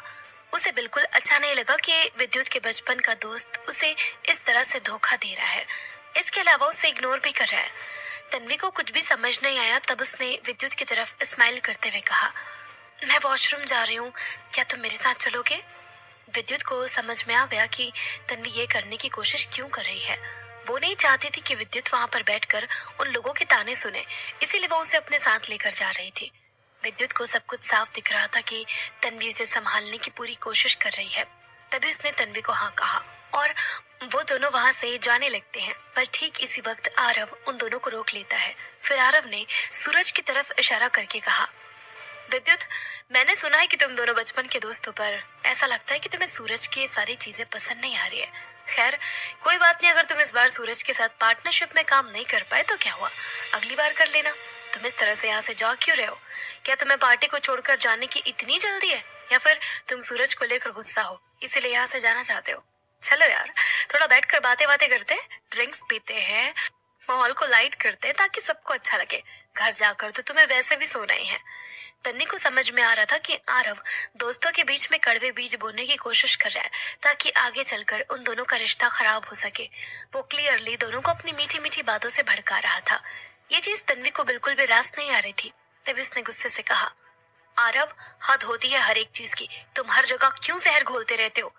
आरव ने भी उसे जवाब देते हुए कहा, अरे रे, मैं कहाँ कुछ ज्यादा कर रहा हूँ, या फिर मैं कहाँ जहर घोल रहा हूँ? देखो तन्वी, इन दोनों के बीच में एक छोटा सा डिसएग्रीमेंट हुआ है। मैं तो बस उसे ही सुलझाने की कोशिश कर रहा था ताकि दोनों की दोस्ती खराब ना हो। इसमें मैंने क्या गलत किया? तन्वी को आरव पे काफी गुस्सा आ रहा था, पर उसने कुछ कहा नहीं क्योंकि उससे बहस करने से कोई फायदा नहीं था। तो वहीं दूसरी तरफ विद्युत जाकर सोफे पर बैठ जाता है और सूरज को भी अपने पास बैठने का इशारा करता है। अब वो दोनों आमने सामने बैठे हुए थे। तभी विद्युत ने कहा, चलो ठीक है सूरज, मैं तुम्हें अपनी बात समझाने का एक मौका देता हूँ। बताओ कि तुम्हें क्या बताना है, क्या क्लियर करना है? सूरज ने खुद को शांत करते हुए कहा, देखो विद्युत, मैं जानता हूँ कि तुम मुझसे इन सब चीजों को लेकर नाराज हो और मैं तहे दिल से तुमसे माफी भी मांगता हूँ। मुझे ये नहीं करना चाहिए था, प्लीज मुझे माफ कर दो, पर मेरे पास कोई दूसरा ऑप्शन भी नहीं बचा था। विद्युत को उसका ये एक्सक्यूज काफी फालतू लग रहा था। तभी सूरज ने वापस कहा, अच्छा चलो ठीक है, मैं अगली बार तुम्हें डिनर पर ले चलूंगा या फिर लंच पर, वो भी अच्छे से 5 स्टार होटल में। ये तो ठीक है ना? फिर तुम मुझे माफ कर देना। आरव ने कहा, अगली बार क्यों, हम लोग आज भी तो डिनर पर चल सकते हैं। ये पार्टी खत्म होने के बाद हम लोग चल सकते हैं। अब जो काम कुछ दिनों के बाद किया जाएगा उसे अभी कर लेना चाहिए, है ना? सूरज ने कहा, ठीक है, हम लोग ये इवेंट खत्म होने के बाद डिनर पर चल सकते हैं। विद्युत चुपचाप उन दोनों की बातें सुन रहा था। तभी आरव ने वापस कहा, तो बताओ विद्युत, क्या तुम हमारे साथ चलोगे? विद्युत इस थोड़ी सी डिफिकल्ट सिचुएशन में फंस गया था। आरव उसके लिए सिचुएशन क्रिटिकल कर रहा था ताकि उसे बैकआउट करने का मौका न मिले। तो वही तीनों मेल मेंबर्स एक दूसरे को देख रहे थे। जब आरव को लगा कि उनकी बात नहीं बन रही है, तभी उसने कहा, सूरज, मुझे ऐसा लगता है कि मुझे अपना प्रॉमिस अभी पूरा कर लेना चाहिए। सूरज को ये सुनकर काफी खुशी होती है। तभी उसने कहा, ठीक है, जैसा आप कहें। इतना कहने के बाद आरव अपने पॉकेट से एक चेक निकालता है और उसे साइन करने के बाद कहता है, जैसे ही आप मेरा काम कर दोगे 50 करोड़ रुपए आपके हो जाएंगे। इतना कहने के बाद वो उस चेक को सूरज को दे देता है। तन्वी को ये देखकर बिल्कुल भी अच्छा नहीं लग रहा था। पहले तो आरव अपना बिजनेस चुपके चुपके किया करता था या फिर अपने ऑफिस में, पर अब तो पार्टी में खुले आम वो ये सब कुछ कर रहा है। वो विद्युत के फेवर में कुछ कहने जा ही रही थी कि तभी उसने देखा कि विद्युत काफी शांत बैठा है। उसे इन सबसे कोई फर्क नहीं पड़ रहा है। इतनी ही देर में सूरज ने काफी खुशी के साथ कहा, विद्युत देखो, मैंने 50 करोड़ की डील साइन कर ली है। क्या तुम्हें अच्छा नहीं लग रहा है? क्या तुम मुझे शाबाशी नहीं दोगे? तन्वी को कुछ समझ नहीं आया कि ये क्या हो रहा है, ये किस तरह की सिचुएशन है। विद्युत अपनी सीट से खड़ा होता है और आरव की तरफ देखते हुए कहता है, इन छोटी मोटी डील से मुझे कोई फर्क नहीं पड़ता है। सूरज, तुम इस पैसों को अपने पास रखो। वैसे हाँ आरव, क्या तुम डिनर पर चल रहे हो? क्योंकि वहां मेरे कुछ दोस्त आने वाले हैं। क्या पता उन लोगों को देखकर तुम्हारी जल जाए, इसीलिए बस तुमसे कंफर्म कर रहा हूँ। ये सीन देखकर ऐसा लग रहा था कि शायद बाजी पलट चुकी है। पता नहीं ऐसा क्या हो गया है कि विद्युत को बिल्कुल भी गुस्सा नहीं आ रहा था। इसके अलावा उसके जो पहले एक्सप्रेशंस थे वो भी बदल चुके थे। ये सब चल क्या रहा है? उसके पीठ पीछे सूरज विद्युत ने कोई प्लानिंग तो नहीं कर रखी है? क्योंकि शुरुआत से ही अब तक विद्युत बिल्कुल भी पैनिक नहीं कर रहा था। ऐसा लग ही नहीं रहा था कि उससे कोई फर्क पड़ रहा है। वो शुरुआत से ही शांत था। क्या इसके पीछे ये वजह हो सकती है कि वो यहाँ पर पूरी तैयारी के साथ आया था? यहाँ तक कि उसने आरव से भी झगड़ा करने की कोशिश नहीं की और अपने बचपन के दोस्त को धोखा देने पर भी कुछ नहीं कहा। ये सारी चीजें एक साथ कैसे पॉसिबल हो सकती थी? धीरे धीरे करके तन्वी चीजों को समझने की कोशिश करती है। उसे ये तो पता चल गया था कि विद्युत ने जरूर कुछ ना कुछ तो प्लान किया है। उसने आरव को सबक सिखाने के लिए पहले से ही कुछ रेडी करके रखा है, तभी तो वो ज्यादा कुछ नहीं कर रहा। इसके बाद उसने आरव की तरफ देखा। वो खुद भी थोड़ा कंफ्यूज लग रहा था। फिर भी आरव ने कहा, मुझे नहीं लगता कि मैं सूरज पर ट्रस्ट कर सकता हूँ। क्या सच में मुझे इनके साथ मिलकर इन्वेस्टमेंट करनी चाहिए? क्या पता सूरज आगे जाकर मुझे धोखा दे दे। विद्युत ने तो इस चीज पर कुछ नहीं कहा, पर सूरज को ये बात पसंद नहीं आई। तभी उसने कहा, ये क्या कह रहे हैं आप आरव? जब मैंने आपसे कहा कि मैं विद्युत की कंपनी में इन्वेस्ट नहीं करूंगा तो उसका मतलब मैं नहीं करूंगा। मैं इन पैसों को कहीं दूसरी जगह इस्तेमाल करूंगा या फिर खुद की कंपनी को खड़ा करने में मदद करूंगा। पर जो मैंने प्रॉमिस किया है मैं उसे पूरा करके ही रहूंगा। विद्युत ने कहा, ओहो, बहुत बुरा हुआ मेरे साथ। सिर्फ तुम्हारी वजह से मैं इतना बड़ा कोलैबोरेशन करते करते रह गया। मतलब अब मुझे 50 करोड़ रुपए नहीं मिलेंगे? क्या यार, मैंने थोड़ी ज्यादा ही उम्मीद लगा ली थी। विद्युत ये डिसअपॉइंट होते हुए इसीलिए कहता है ताकि सामने बैठे दोनों लोगों को ये यकीन हो जाए कि उसे इन पैसों की कितनी जरूरत थी। पर असल में वो उन दोनों को टॉन्ट मार रहा था। सूरज को तो लगा कि शायद वो कुछ गलत ही कर रहा है। क्या पता आगे जाकर विद्युत कुछ ऐसा धमाकेदार कर दे कि उसे रिग्रेट हो। विद्युत की बात सुनकर आरव ने हंसते हुए कहा, ओह गॉड, ये 50 करोड़ रुपए तुम्हारी कंपनी को नहीं बचा सकते थे। इसके लिए तो तुम्हें इससे भी ज्यादा पैसे चाहिए। ये तो शायद तुम्हारे सिर्फ 2 से 3 महीने ही कमा सकते थे। इसके अलावा तुम्हारे खुद के भी तो इतने खर्चे हैं। तुम इतने बड़े सुपरस्टार हो तो तुम्हें खुद को भी तो मेंटेन करना ही होता है ना। पर अगर तुम चाहो तो मैं तुम्हारे साथ अलग से डील कर सकता हूँ। इससे पहले कि विद्युत आरव को कोई भी जवाब देता, सामने से एक यंग लड़का भागता हुआ आता है जो बार बार विद्युत का नाम ले रहा था। सब लोग उसे ही देख रहे थे। फाइनली वो लड़का उन सभी के सामने खड़ा था। तभी उसने कहा, विद्युत, फाइनली तुम मुझे मिल गए। ओह गॉड, मैं कब से तुम्हें ढूंढ रहा हूँ। वैसे मैं स्पॉन्सरशिप के एग्रीमेंट्स लेकर आ गया। सब कुछ तैयार है, बस तुम्हारे साइन चाहिए। तो जब भी तुम फ्री हो जाओ मुझे बता देना। जो लड़का उन लोगों के सामने खड़ा था वो अभी तक का सबसे यंग सीईओ है। इसका नाम उदय चोपड़ा है। उम्र लगभग 23 साल की है। उदय का ज्यादातर बिजनेस इंटरनेशनल होता है, पर उसने इंडिया में अपनी अच्छी खासी पहचान बनाई हुई है। ये इंडिया के टॉप सीईओस में आता है। विद्युत ने उसे स्माइल देते हुए कहा, उदय, थैंक यू कि तुमने मेरा इतना बड़ा काम किया। उदय ने भी उसे हंसते हुए कहा, ओह कम ऑन विद्युत, मेरे साथ इतने भी फॉर्मल मत हो। हम दोनों तो बहुत अच्छे दोस्त हैं और मुझे काफी खुशी हो रही है कि तुमने फाइनली इतने सालों बाद मुझे याद किया। तुम्हारे लिए तो मैं कुछ भी कर सकता हूँ, बस हुक्म करने की देरी है। विद्युत ने कहा, हाँ पर फिर भी मैं तुम्हें दिल से थैंक यू कहता हूँ क्योंकि तुमने मेरा बहुत बड़ा काम किया है। अभी मैं जिस सिचुएशन में फंसा हूँ उसमें सिर्फ तुम ही मेरे काम आ रहे हो। उदय ने भी कहा, अच्छा ठीक है, मैंने तुम्हारा थैंक यू एक्सेप्ट कर लिया, पर मेरी बात याद रखना, अगर तुम्हें कभी भी किसी चीज की जरूरत पड़े तो सबसे पहले आकर मुझे बताना। समझ में आया? तन्वी, आरव और सूरज उन दोनों की दोस्ती देखकर हैरान थे। स्पेशली तन्वी, क्योंकि वैसे तो वो उस इंसान को पहली बार देख रहे थे, पर ऐसा लग रहा था कि उन दोनों के बीच में काफी पुरानी दोस्ती है। और जिस तरह से विद्युत उदय को ट्रीट कर रहा था उससे तो ऐसा लग रहा था कि शायद कहीं ना कहीं उदय ने उसकी पहले मदद की हुई है, इसीलिए वो भी उसका एहसान चुका रहा है। वैसे भी वो अपने विधु को बहुत अच्छे से जानती है। जहाँ पर भी वो जाता है हमेशा अच्छे और सच्चे दोस्त ही बना कर लाता है। उसके दोस्त हमेशा उसके लिए लॉयल रहते हैं। हाँ, बड़े होने के बाद कुछ लोग बदल गए, पर कुछ लोग अभी भी वैसे ही हैं। शायद उदय भी उनमें से ही एक है। वो दोनों बहुत चिल्लाउट होकर बात कर रहे थे, तभी उनको रियलाइज होता है कि उनके आसपास भी लोग बैठे हैं। तभी विद्युत ने आरव की तरफ देखते हुए कहा, I am so sorry mister Aarav, मुझे ऐसा लगता है कि मैं आपको अपने शब्दों से थोड़ा डिसअपॉइंट करने वाला हूँ, पर अभी थोड़ी देर पहले जो आप मेरी कंपनी के बारे में कह रहे थे वो थोड़ा गलत है। आपने अभी कहा कि मेरी कंपनी डूबने के कगार पर है और उसे चंद पैसे नहीं बचा सकते, पर ऐसा नहीं है। मेरी कंपनी डूबने की कगार से बहुत ऊपर है, वो इतनी जल्दी बंद नहीं होगी। वैसे मैं सभी को बताना चाहता हूँ, इंक्लूडिंग आरव, कि मैंने अपनी पहले बिग इन्वेस्टमेंट की है, वो भी एक बहुत बड़े प्रोजेक्ट में। वैसे वो प्रोजेक्ट कोई दूसरा नहीं बल्कि एम्बिशन फिल्म का ही है।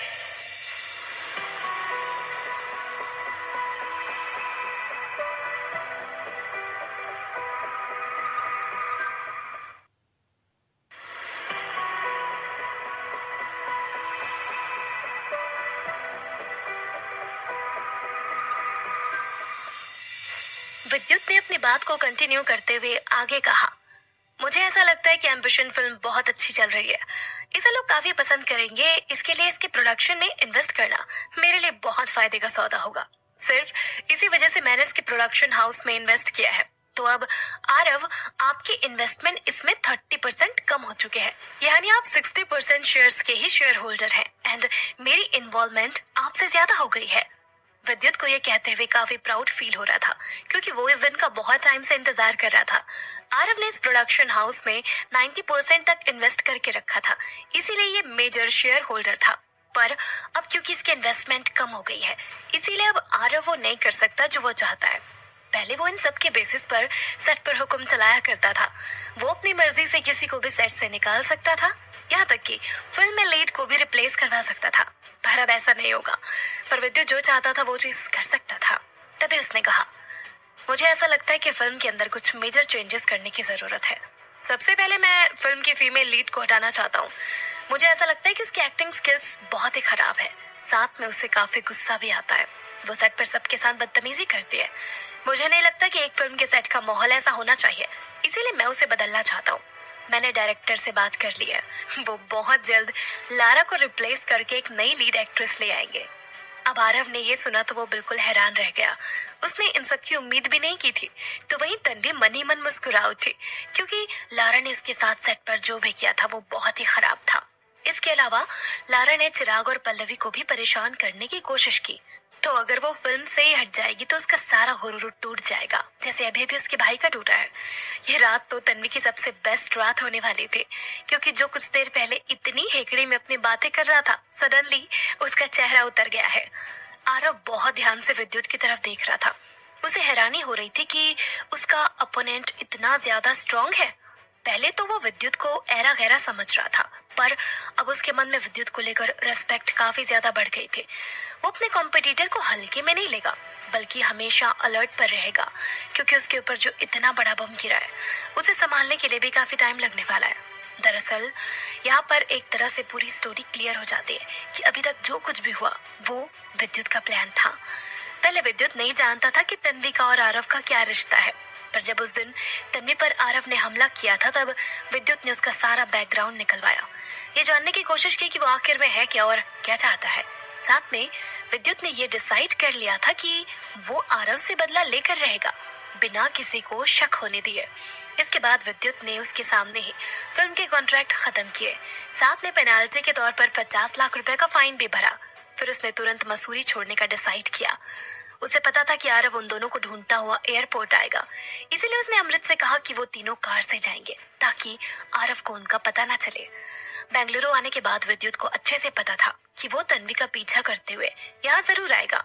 साथ में उसे ये लगेगा कि विद्युत एक नॉर्मल एक्टर है, वो उसका कुछ नहीं बिगाड़ सकता है। इसीलिए आरव भागा भागा बेंगलोर आ गया ताकि विद्युत को नीचा दिखा सके। आरव ने यहाँ आकर भी अपना असली रंग दिखाना शुरू कर दिया। विद्युत ने आरव को यह दिखाने की कोशिश की कि उसने उसे पूरी तरह से बर्बाद कर दिया है। सब कुछ आरव के अकॉर्डिंग हो रहा है, जैसा वो चाहता है बिल्कुल वैसा ही है। पर असलियत में तो ये सब कुछ विद्युत का एक बहुत बड़ा जाल था, जिसमें आरव छोटे चूहे के जैसे आकर फंस गया था। विद्युत को उसे फंसाने में कुछ ज्यादा मेहनत नहीं करनी पड़ी, वो खुद ब खुद जाल में फंसता चला गया। बेंगलुरु आने के बाद विद्युत ने आरव को यह विश्वास दिलाया कि वो अपनी खानदानी प्रॉपर्टी बेच रहा है। साथ में उसकी कंपनी में फंड्स की कमी आ गई है। उसकी कंपनी डूबने की कगार पर है और वो लोग बैंक करप्ट हो जाएंगे। पर ये सब कुछ फेक था। उसने जानबूझ के पूरे शहर में ये फेक न्यूज फैलाई ताकि आरव को विश्वास हो सके। आरव ये सब कुछ देखकर शॉक्ड तो था, पर ठीक इसी टाइम पर वो विद्युत से इम्प्रेस भी हो गया था। उसे हराने की भी किसी ने कोशिश की है, क्योंकि वो ऐसे जगह पर बढ़ा हुआ है जहाँ पर लोग उसके आगे पीछे घूमते थे, क्योंकि उसके पास पावर थी, पैसा था। पर जब उसे असलियत में लोगों की जरूरत पड़ी तो उसके दोस्त, उसकी फैमिली सब उसको छोड़कर चले गए। किसी ने उसका साथ नहीं दिया। तब से आरव ने डिसाइड कर लिया था कि वो हर एक चीज को बिजनेस के नजरिए से देखेगा। बस अपना काम निकलवाएगा, पैसा लेगा और रिश्ता खत्म। उसने ये हर जगह अप्लाई कर रखा था। खुद को उसने बहुत सख्त बना रखा था, यहाँ तक कि उसके दोस्त भी मतलबी ही थे। पर आरव ये देखकर हैरान था कि विद्युत के दोस्त ऐसे नहीं हैं। उसके बचपन के दोस्त अभी तक उसके साथ खड़े हैं, यहाँ तक कि कंपनी को छोड़कर जाना, उसके अगेंस्ट खड़े हो जाना, ये सब कुछ विद्युत का ही प्लान था। उसी ने अपने दोस्तों को कहा था कि वो उससे इस तरह से बर्ताव करे ताकि आरव को विश्वास हो सके कि वो बिल्कुल सही जा रहा है। वैसे तो यहाँ पर अधिकतर लोग बिजनेसमैन हैं, पर वो विद्युत का इस तरह से साथ देंगे, आरव ने ये कभी नहीं सोचा था। उसे तो लगता था कि उससे ज्यादा पावरफुल कोई है ही नहीं, यहाँ तक कि वो अपना हुक्म बेंगलुरु जैसे शहर में भी चला सकता है। वो पूरी तरह कन्विंस हो गया था। उसने विद्युत को बर्बाद कर दिया है। उसकी जीत हो चुकी है, पर वो अपने मुंह के बल गिरा था। विद्युत ने उसे इतनी सफाई से मात दी थी कि आरव को खुद पर डाउट होने लग गया था। आगे से वो विद्युत को कभी भी हल्के में नहीं लेने वाला था, बल्कि उसे कंपटीशन समझकर बहुत अच्छे से सबक सिखाने वाला था।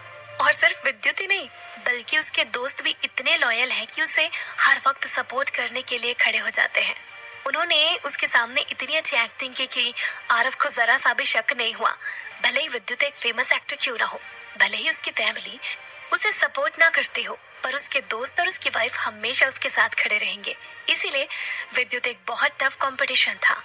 कुछ ही देर में विद्युत ने पब्लिकली ये अनाउंस कर दिया और सभी की नजरें उसके ऊपर आकर टिक गई। बहुतों को तो यही पता था कि विद्युत की कंपनी डूबने वाली है, पर अब सब बातें क्लियर हो गई थी। उसने सब कुछ बता दिया था। कुछ देर में सारी अटेंशन विद्युत को मिलने लग गई और आरव ने अपनी हार को एक्सेप्ट कर लिया। वैसे तो आरव को बहुत ज्यादा बेइज्जती महसूस हो रही थी। उसने कभी नहीं सोचा था कि विद्युत उसे इस तरह से हराएगा, पर फिर भी उसने ये हार अपने चेहरे पर नहीं आने दी। विद्युत ने कहा, आरव, मुझे नहीं लगता कि मुझे आपको अब कुछ भी समझाने की जरूरत पड़ेगी। आपको ऑलरेडी सब कुछ क्लियर हो गया होगा। आपने काफी मेहनत से मुझे हराने की कोशिश की, पर आपको कुछ भी हाथ नहीं लगा। ये चीज देखकर मुझे काफी बुरा तो लग रहा है, पर उतनी ही खुशी भी हो रही है। आपको सच में लगा था कि आप मुझे हरा देंगे? कभी नहीं। शेर हमेशा शेर ही रहता है और गीदड़ हमेशा गीदड़ ही रहता है। बेंगलुरु में सिर्फ एक ही शेर है और वो मैं हूँ। आप मेरी जगह कभी नहीं ले पाएंगे। अगली बार कुछ भी करने से पहले 100 बार सोच लेना।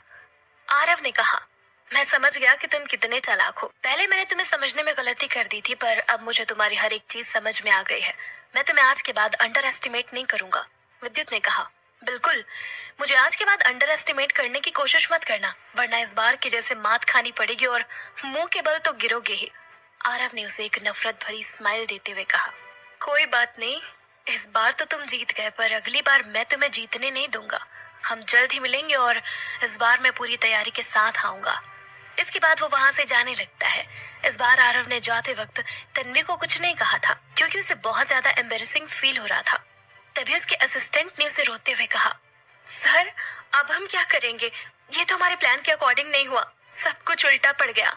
आरव ने उसे थोड़े गुस्से में कहा, मेरी इसी वक्त मसूरी जाने की फ्लाइट बुक करो, हम अभी निकल रहे हैं। उसके असिस्टेंट ने कहा, सर, हम अभी चल रहे हैं, पर आपको यहाँ पर काफी काम पूरे करने थे, उनका क्या होगा? आरव ने थोड़े गुस्से में कहा, कुछ नहीं, वो काम बाद में पूरे किए जा सकते हैं। मैं अभी बहुत डिफिकल्ट पोजीशन में हूँ और थोड़ी देर भी यहाँ पर नहीं रुक सकता हूँ, इसीलिए मुझे इसी वक्त इस शहर को छोड़कर जाना है। फिर आरव ने तन्वी की तरफ देखते हुए कहा, तन्वी, मैं तुम्हारा मसूरी में इंतजार करूंगा। मुझे यकीन है कि तुम मेरे पास जरूर आओगी।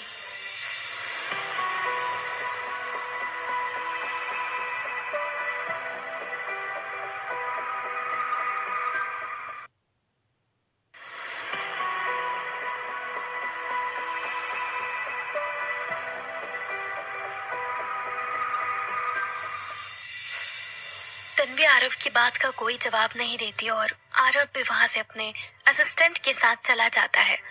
वैसे वहां पर उसका हर एक दोस्त नाटक ही कर रहा था। तभी सूरज ने कहा, ओह माय गॉड, ये सब हैंडल करना कितना मुश्किल था। मुझे तो पता ही नहीं था कि आरव इतना बड़ा गुंडा है। विद्युत, ये तुम पर हमला करने की कोशिश कर रहा था। इसकी अकल तो ठिकाने है ना? क्या ये नहीं जानता कि हम लोग तुम्हारे लिए क्या क्या कर सकते हैं? उदय ने भी कहा, तुम बिल्कुल ठीक कह रहे हो। वो आरव पता नहीं अपने आप को क्या समझता है। जब उसकी बेइज्जती हुई तब उसका मुंह देखने लायक था। वैसे भी सब जानते हैं कि बेंगलुरु में विद्युत से पंगा लेने की कोई कोशिश नहीं कर सकता। विद्युत को काफी अच्छा लग रहा था कि उसके दोनों दोस्त ने उसकी काफी मदद की। अगर वो लोग नाटक नहीं करते तो किसी को भी विश्वास नहीं होता, इसीलिए उन दोनों ने बहुत अच्छा काम किया था। तभी उसने खुश होकर कहा, तुम लोगों ने मेरी इतनी मदद की है, इसीलिए आज रात का डिनर मेरी तरफ से। सूरज तो ये सुनकर खुश हो जाता है। तभी उसने कहा, वाओ, मैं इस चीज का कितने टाइम से इंतजार कर रहा हूँ। मैंने ना जाने तुम्हें कितनी बार फ्री मील के लिए कहा होगा। पर तुम कभी नहीं माने। आज फाइनली तुमने खुद कहा कि तुम हमें डिनर करवाओगे। यानी आज तो मैं जो चाहे वो मंगवा सकता हूँ, जितना चाहे उतना मंगवा सकता हूँ। आज तो मजा आने वाला है। सूरज, आज हमें विद्युत पार्टी दे रहा है, तो तुम भी जो चाहे वो ऑर्डर कर लेना। ये मौका बार बार नहीं मिलता। आखिर ये डिनर सुपरस्टार विद्युत नमानी की तरफ से जो है। ये सुनकर वो तीनों हंसने लगते हैं। उदय ने कहा, ठीक है, पर मुझे ऐसा लगता है कि हमें अपने बाकी दोस्तों को भी बुला लेना चाहिए। उन लोगों ने भी तो हमारी कितनी मदद की है। ये पार्टी तो सभी लोग डिजर्व करते हैं। मैं ठीक कह रहा हूँ ना विद्युत? विद्युत ने कहा, बिल्कुल, तुम लोग सारे दोस्तों को बुला लो। वैसे भी हम लोग यहाँ इस इवेंट में खाना नहीं खाने वाले हैं। मैंने सुना है कि यहाँ का खाना कुछ खास अच्छा नहीं है, इसीलिए पार्टी के बाद हम लोग सीधा हमारे पुराने होटल चलेंगे। मैं फोन करके सारे अरेंजमेंट्स करवा लेता हूँ। सूरज ने कहा, ठीक है, तो इसी बात पर मैं अपने सभी दोस्तों को इनवाइट कर लेता हूँ।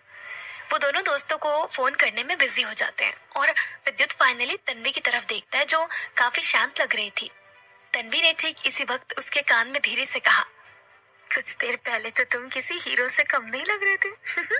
मानना पड़ेगा, मेरा हस्बैंड एक सुपर हीरो है जिसके पास सब कुछ ठीक करने की पावर है। विद्युत ये सुनकर शर्माने लग जाता है। वैसे तो विद्युत को इतनी जल्दी अपनी तारीफ हजम नहीं होती। वो इन चीजों को बहुत लाइटली लेता है, पर जब भी तन्वी उसकी तारीफ करती है, पता नहीं क्यों उसे अंदर से एक अलग ही फीलिंग आती है। उसके पेट में तितलियां उड़ने लगती है। पर विद्युत इस वक्त ये सारे इमोशंस सबके सामने दिखाना नहीं चाहता था, तो उसने खुद को संभाल लिया। फिर उसने तन्वी के कान में धीरे से कहा, अच्छा ये बात है, तो फिर तुम्हारे हीरो को आज रात रिवॉर्ड में क्या मिलने वाला है? तन्वी ये सुनकर ब्लश करने लग जाती है। फिर उसने कहा, तुम जब घर आओगे तब हम दोनों साथ में बैठकर मूवी देखेंगे एंड साथ में तुम्हारे फेवरेट स्नैक्स भी रखूंगी मैं। विद्युत ने कहा, नहीं, मुझे मूवी नहीं देखनी है। तन्वी ने कहा, तो फिर क्या करना है? विद्युत ने कहा, मुझे सिर्फ तुम्हारे साथ वक्त बिताना है, वो भी अकेले और शांति में। मैं चाहता हूँ कि हम दोनों आज रात सिर्फ एक दूसरे के साथ रहें एंड एक दूसरे के प्यार को फील करें। फिर विद्युत ने उसे करीब जाकर हल्के से विस्पर करते हुए कहा, I want you baby. Tanvi ये सुनकर उसकी तरफ देखने लग जाती है। वैसे तो वो पब्लिक प्लेस में थे और काफी धीरे बातें कर रहे थे, पर फिर भी वो अपने इमोशंस को कंट्रोल नहीं कर पा रही थी। अंदर ही अंदर वो खुद भी यही चाहती थी। और जब विद्युत ने कहा तो उसे काफी अच्छा लगा। उसके गाल तो शर्म के मारे लाल हो गए थे। वो बार बार अपने होठों को खा रही थी, मानो कि बस अभी विद्युत को झप्पी पा ले। तन्वी को इस तरह से लाल होता हुआ देखकर उसके दोनों दोस्तों को समझ में नहीं आया कि उनके बीच में क्या चल रहा है। तभी सूरज ने कहा, हम तो भाभी से मिलना भूल ही गए। नमस्ते भाभी जी। उदय ने भी कहा, ओह हाँ, हमें माफ करना, हमने आपके ऊपर ध्यान ही नहीं दिया। जैसे ही सूरज और उदय ने तन्वी को भाभी कहा तो तन्वी को एक अलग ही फीलिंग आई। वैसे भी उसे विद्युत की वाइफ के तौर पर बहुत कम लोग जानते हैं, सिर्फ उनके करीबियों को ही पता है। इसीलिए उसके दोस्तों से ये सुनकर तन्वी को काफी अच्छा लगा और उसने भी उन्हें हंसते हुए जवाब दिया, नमस्ते, मुझे भी आप लोगों से मिलकर काफी अच्छा लगा। वो चारों मिलकर बातें कर रहे थे, अच्छा खासा टाइम स्पेंड कर रहे थे। सब कुछ बहुत अच्छा चल रहा था कि तभी फिर से एक धमाका होता है। विद्युत के फादर बेहद ही गुस्से में उसके आगे आकर खड़े हो जाते हैं। फिर उन्होंने उस पर सबके सामने चिल्लाते हुए कहा, तुम नालायक हो, ये बात मुझे पता थी, पर तुम इतने बड़े निकम्मे भी हो, ये मुझे आज पता चल रहा है। तुम हर वक्त मुझे सही साबित करने में लगे रहते हो। मैं इस बात पर भरोसा करना चाहता हूँ कि तुम नालायक नहीं हो। तुम मेरे काम आ सकते हो, पर नहीं, ऐसा कभी नहीं होगा। सिर्फ और सिर्फ तुम्हारी वजह से आरव ने मेरे साथ डील कैंसिल कर दी। वो इतने बड़े प्रोजेक्ट पर मेरे साथ काम करना चाहता था, पर सिर्फ तुम्हारी वजह से उसने ये करने से मना कर दिया। साथ में सबके सामने मेरी बेइज्जती भी की। मैं तो भूल ही गया था कि जब तक तुम मेरे बेटे हो तब तक मुझे कोई खुशखबरी नहीं मिल सकती। मुझे तो हमेशा ऐसी ही न्यूज मिलेगी। विद्युत ने पहले उनकी बात सुनकर खुद के मन में कहा, इन्हें तो मेरी खुशी भी बर्दाश्त नहीं होती है। जब भी सेलिब्रेट करने का मौका आता है या हमेशा आकर सब कुछ खराब कर देते हैं। पता नहीं इनकी क्या दिक्कत है। विद्युत को इस तरह से चुप बैठा देखकर अशोक से रहा नहीं जा रहा था। तभी उन्होंने फिर से गुस्से में कहा, अब अपना मुंह क्यों नहीं खोल रहे हो? जवाब दो मुझे। विद्युत ने बहुत शांति से और उन्हें इग्नोर करते हुए कहा, मिस्टर अशोक, मुझे नहीं लगता कि हम दोनों का कोई लेना देना है। आपने अभी थोड़ी देर पहले कहा था ना कि मैं आपका बेटा नहीं हूँ, इसीलिए आपके साथ जो कुछ भी हुआ उसमें मेरी गलती नहीं है। इसी बात का जवाब देते हुए अशोक ने थोड़े गुस्से में कहा, रियली? हमारा कोई लेना देना नहीं है? ओह प्लीज, मैं जानता हूँ कि तुम लोगों के बीच में क्या खिचड़ी पक रही है। ये सब कुछ तुमने मुझसे बदला लेने के लिए किया। और ये सूरज, ये तुम्हारी इतनी मदद क्यों कर रहा है? इसे तुमसे क्या लेना देना? मुझे समझ में आ रहा है कि इसने तुम्हारा इतना साथ क्यों दिया, क्योंकि ये सब कुछ इसके बाप ने इसे करने के लिए कहा होगा। मैं अच्छी तरीके से जानता हूँ कि इसके बाप का और तुम्हारी माँ का अफेयर चल रहा है। वो दोनों अक्सर साथ में ही रहते हैं।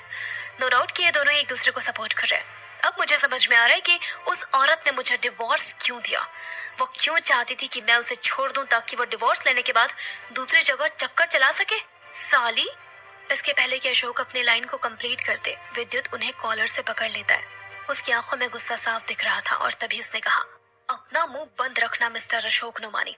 अगर आपने मेरी माँ के बारे में एक शब्द भी घटिया निकाला तो मुझसे बुरा कोई नहीं होगा। मैं भूल जाऊंगा कि आप मेरे फादर हैं। अशोक ने खुद को उससे छुड़वाने की बात कहा। तुम्हारी हिम्मत कैसे हुई विद्युत मुझे हाथ लगाने की और मुझ पर हाथ उठाने की? क्या तुम भूल गए कि अपने बाप के साथ किस तरह से पेश आया जाता है? क्या तुम जानते नहीं मैं कौन हूँ? विद्युत ने भी गुस्से में कहा। नहीं, मैं नहीं जानता कि आप कौन हैं। बताइए, बताइए कि आप कौन हैं। मैं सुन रहा हूँ। इनफैक्ट यहाँ खड़ा हर एक इंसान सुन रहा है कि आप कौन हैं। अशोक ने कहा, विद्युत, हम दोनों के बीच में एक रिश्ता है। सिर्फ उस रिश्ते के नाते मैं तुम्हें आज छोड़ रहा हूँ, पर अपनी लाइन को क्रॉस करने की कोशिश मत करना, वरना मुझसे बुरा कोई नहीं होगा। तुम मेरे बेटे हो, इसीलिए आज तुम्हें जाने दे रहा हूँ, पर अगर अगली बार तुमने मुझ पर हाथ उठाने की कोशिश की या फिर किसी भी तरह की बदतमीजी की तो फिर मत कहना कि मैंने तुम्हें वार्निंग नहीं दी थी। एक और चीज, हम दोनों ही एक दूसरे के बिजनेस में टांग नहीं अड़ाएंगे, चाहे कुछ भी हो जाए। तुम मुझसे दूर रहोगे, बस बात यहीं पर खत्म होती है। उन दोनों ने अभी भी एक दूसरे को कॉलर से पकड़ा हुआ था। तन्वी विद्युत को शांत कराने के लिए जा ही रही थी कि इतनी देर में दरवाजे से एक औरत के चिल्लाने की आवाज आती है। उन्होंने कहा, विद्युत छोड़ो अपने डैड को, ये क्या कर रहे हो तुम उन पर हाथ कैसे उठा सकते हो? उन्हें इसी वक्त छोड़ दो। तन्वी के साथ साथ सभी लोग उस दरवाजे की तरफ देखते हैं जहाँ से 40 साल की एक लेडी चलती हुई आ रही थी। वो बाकी औरतों से काफी ज्यादा यंग दिख रही थी। वैसे ये लेडी और कोई नहीं बल्कि राखी नोमानी ही थी, जिसने सेड्यूस करके अशोक को फंसाया, साथ में सुप्रिया अशोक का डिवोर्स भी करवाया। राखी जल्दी से वहां आती है और उन दोनों को अलग करती है। फिर उन्होंने थोड़े प्यार से कहा, विद्युत, तुम अपने डैड पर इस तरह से फिजिकल फोर्स इस्तेमाल नहीं कर सकते हो। क्या तुम्हें नहीं पता कि ये बूढ़े हो चुके हैं? ये तुमसे इस उम्र में नहीं लड़ सकते। बेटा, कुछ तो उनकी उम्र का ख्याल करो। जब राखी ये सब कह रही थी तब उन्होंने विद्युत के कंधे पर हाथ रखा हुआ था, पर विद्युत को ये बिल्कुल भी पसंद नहीं आता है, तो वो उनका हाथ एक झटके से दूर कर देता है। वो कुछ कदम पीछे चली जाती है। ठीक इसी वक्त वो देखती है कि विराट आ रहा है, तो वो जानबूझकर नीचे जमीन पर गिर जाती है ताकि सामने वाले को देखने से ये लगे कि विद्युत ने उन्हें गिराया है। नो डाउट वो काफी चालाक औरत थी। जब विराट ने ये सीन देखा तो वो भागता हुआ राखी के पास आया। फिर उसने उन्हें उठाकर कहा, आंटी आप ठीक तो है ना? कहीं आपको चोट तो नहीं लगी? राखी को कुछ भी नहीं हुआ था, पर फिर भी उसने थोड़ा दुखी होकर कहा, मैं ठीक हूँ, जाओ अपने पापा को देखो। वो यही शो करना चाहती थी कि इन सब से उन्हें कितनी चोट लगी है। विराट ने जल्दी से अशोक के पास आकर कहा, पापा आप ठीक तो है ना? कहीं आपको लगी तो नहीं? और भाई आप क्या कर रहे हैं? आप पापा पर हाथ कैसे उठा सकते हैं? यहाँ तक कि आपने राखी आंटी तक को धक्का मारा। आज हो क्या गया है आपको? कहीं आपने ज्यादा शराब तो नहीं पी ली जिसकी वजह से आप अपना होश खो बैठे हैं? विद्युत को ये बिल्कुल अच्छा नहीं लग रहा था कि विराट उन दोनों की साइड ले रहा है, स्पेशली राखी की।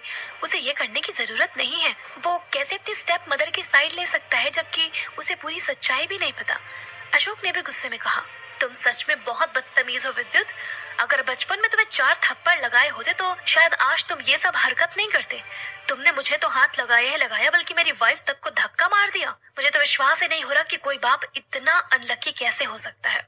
पता नहीं मुझे इस जन्म में तुम्हारी जैसी औलाद क्यों मिली। विद्युत को उनकी बातों का बुरा लग रहा था, पर वो ये शो नहीं करना चाहता था। उस इवेंट में रुकने की सबसे बड़ी वजह आरव था, पर अब क्योंकि वो जा चुका था इसीलिए विद्युत ने तन्वी का हाथ पकड़ते हुए कहा, अब हमें यहाँ से चलना चाहिए, बहुत देर हो चुकी है। वो दोनों वहां से जा ही रहे थे कि तभी विराट पीछे से चिल्लाकर कहता है, विद्युत नोमानी, मैं चाहता हूँ आप इसी वक्त पापा और राखी आंटी से माफी मांगे। आपने जो किया वो बहुत गलत था। इसके लिए आपको सबके सामने इन दोनों से माफी मांगनी ही पड़ेगी।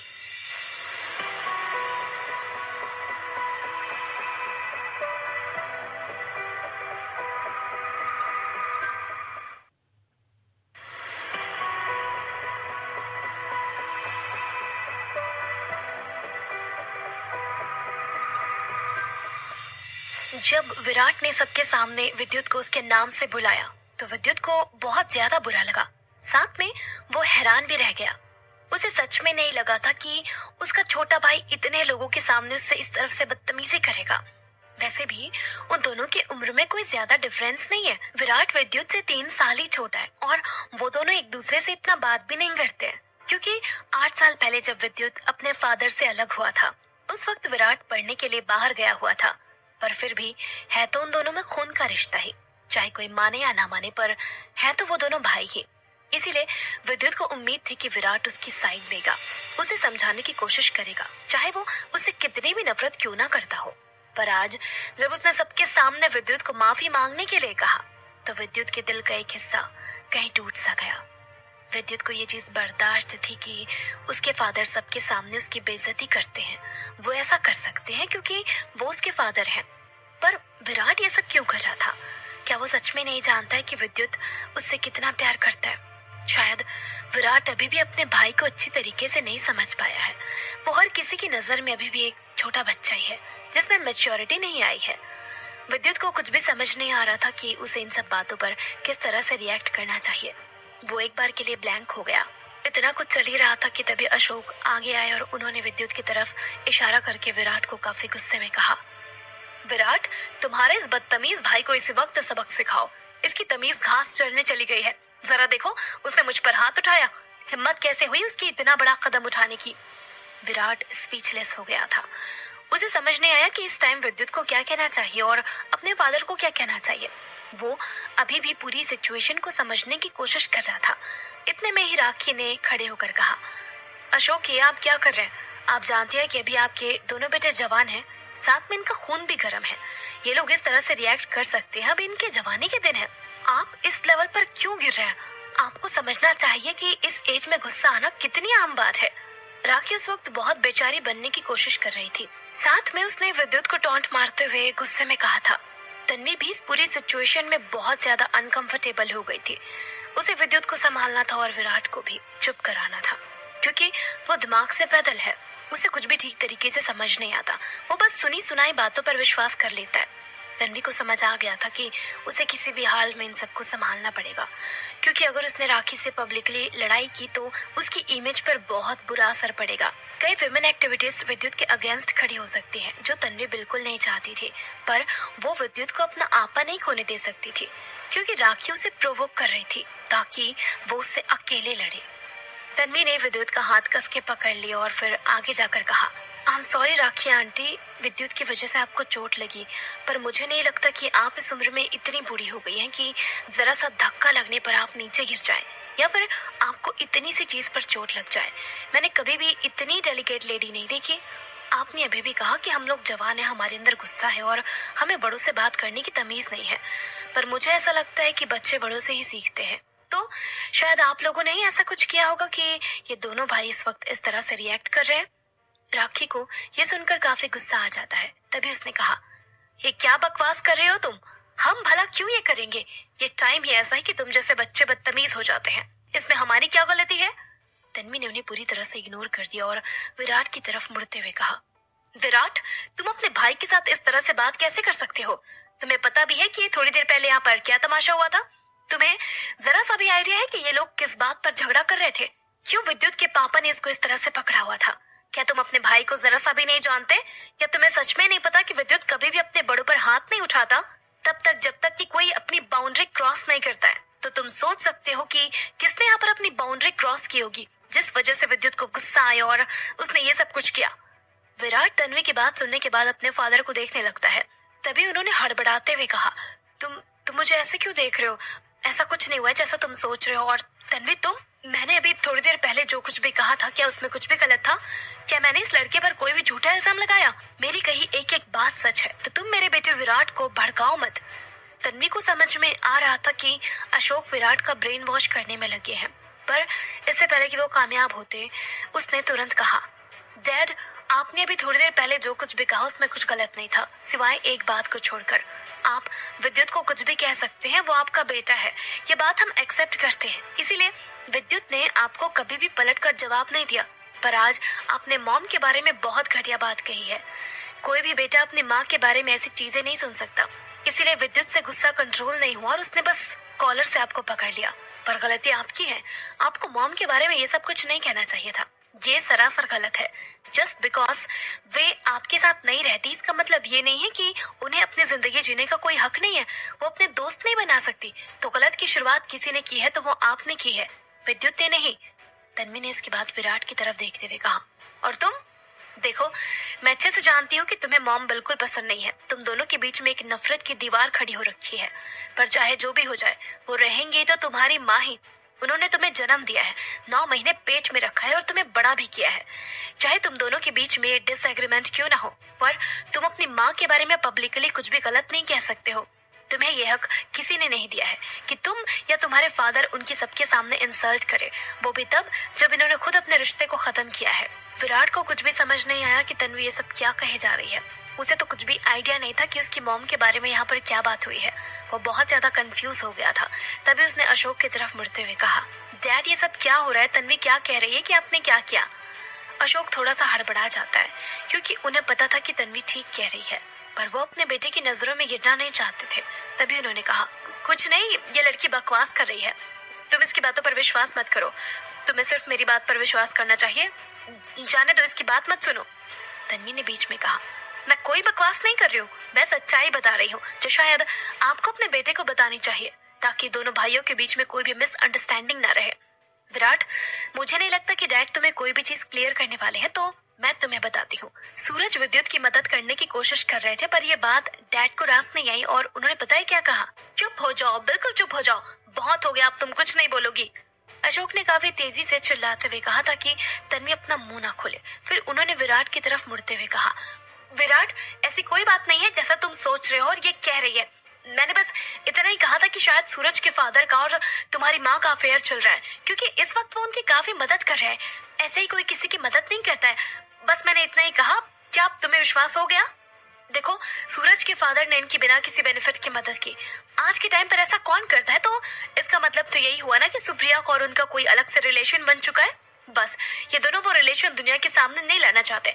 तो मैंने क्या गलत कहा? इसमें कुछ भी ऐसा वैसा नहीं है। जब विराट ने ये सुना तो उसके चेहरे के एक्सप्रेशंस थोड़े बदल गए, क्योंकि जब उनके पेरेंट्स का डिवोर्स हुआ था तब वो काफी छोटा था और बाहर पढ़ने के लिए गया था। जब वो वापस लौटा तब उसके डैड ने उसे इन्फॉर्म किया कि वो लोग अलग हो चुके हैं। विराट ने उनसे रीजन पूछा तब अशोक ने कहा कि सुप्रिया को अब उनमें इंटरेस्ट नहीं रहा, उसे कोई और पसंद है, इसीलिए वो दोनों अलग हो गए ताकि सुप्रिया उस आदमी के साथ रह सके, उससे शादी कर सके एंड अपनी दूसरी फैमिली स्टार्ट कर सके। विराट को आज तक यही रीजन पता है कि सुप्रिया ने नोमानी फैमिली को धोखा दिया, उसके फादर को धोखा दिया और वही थी जो उन लोगों को इस तरह से छोड़कर चली गई। जबकि सच्चाई दूसरी थी। विराट उस टाइम काफी छोटा था तो उसने अशोक की बातों पर बहुत आसानी से विश्वास कर लिया और तब राखी भी उनके लाइफ में आ चुकी थी। विराट से ये सब कुछ एक साथ हैंडल नहीं हुआ, इसीलिए वो सुप्रिया को इनके लिए ब्लेम करने लगा। वो उसे इस तरह से छोड़कर चली गई। सिर्फ इसी वजह से वो आज तक उनसे नफरत करता है। अशोक जानबूझकर उनके बीच में ये मिसअंडरस्टैंडिंग क्लियर नहीं करना चाहते थे, क्योंकि उन्हें पता है कि राखी से उन्हें कोई संतान नहीं मिलेगी, उनका वंश आगे नहीं बढ़ेगा। इसीलिए उन्होंने झूठ बोलकर विराट को अपने पास रख रखा है ताकि उनका एक बेटा उनके पास रहे।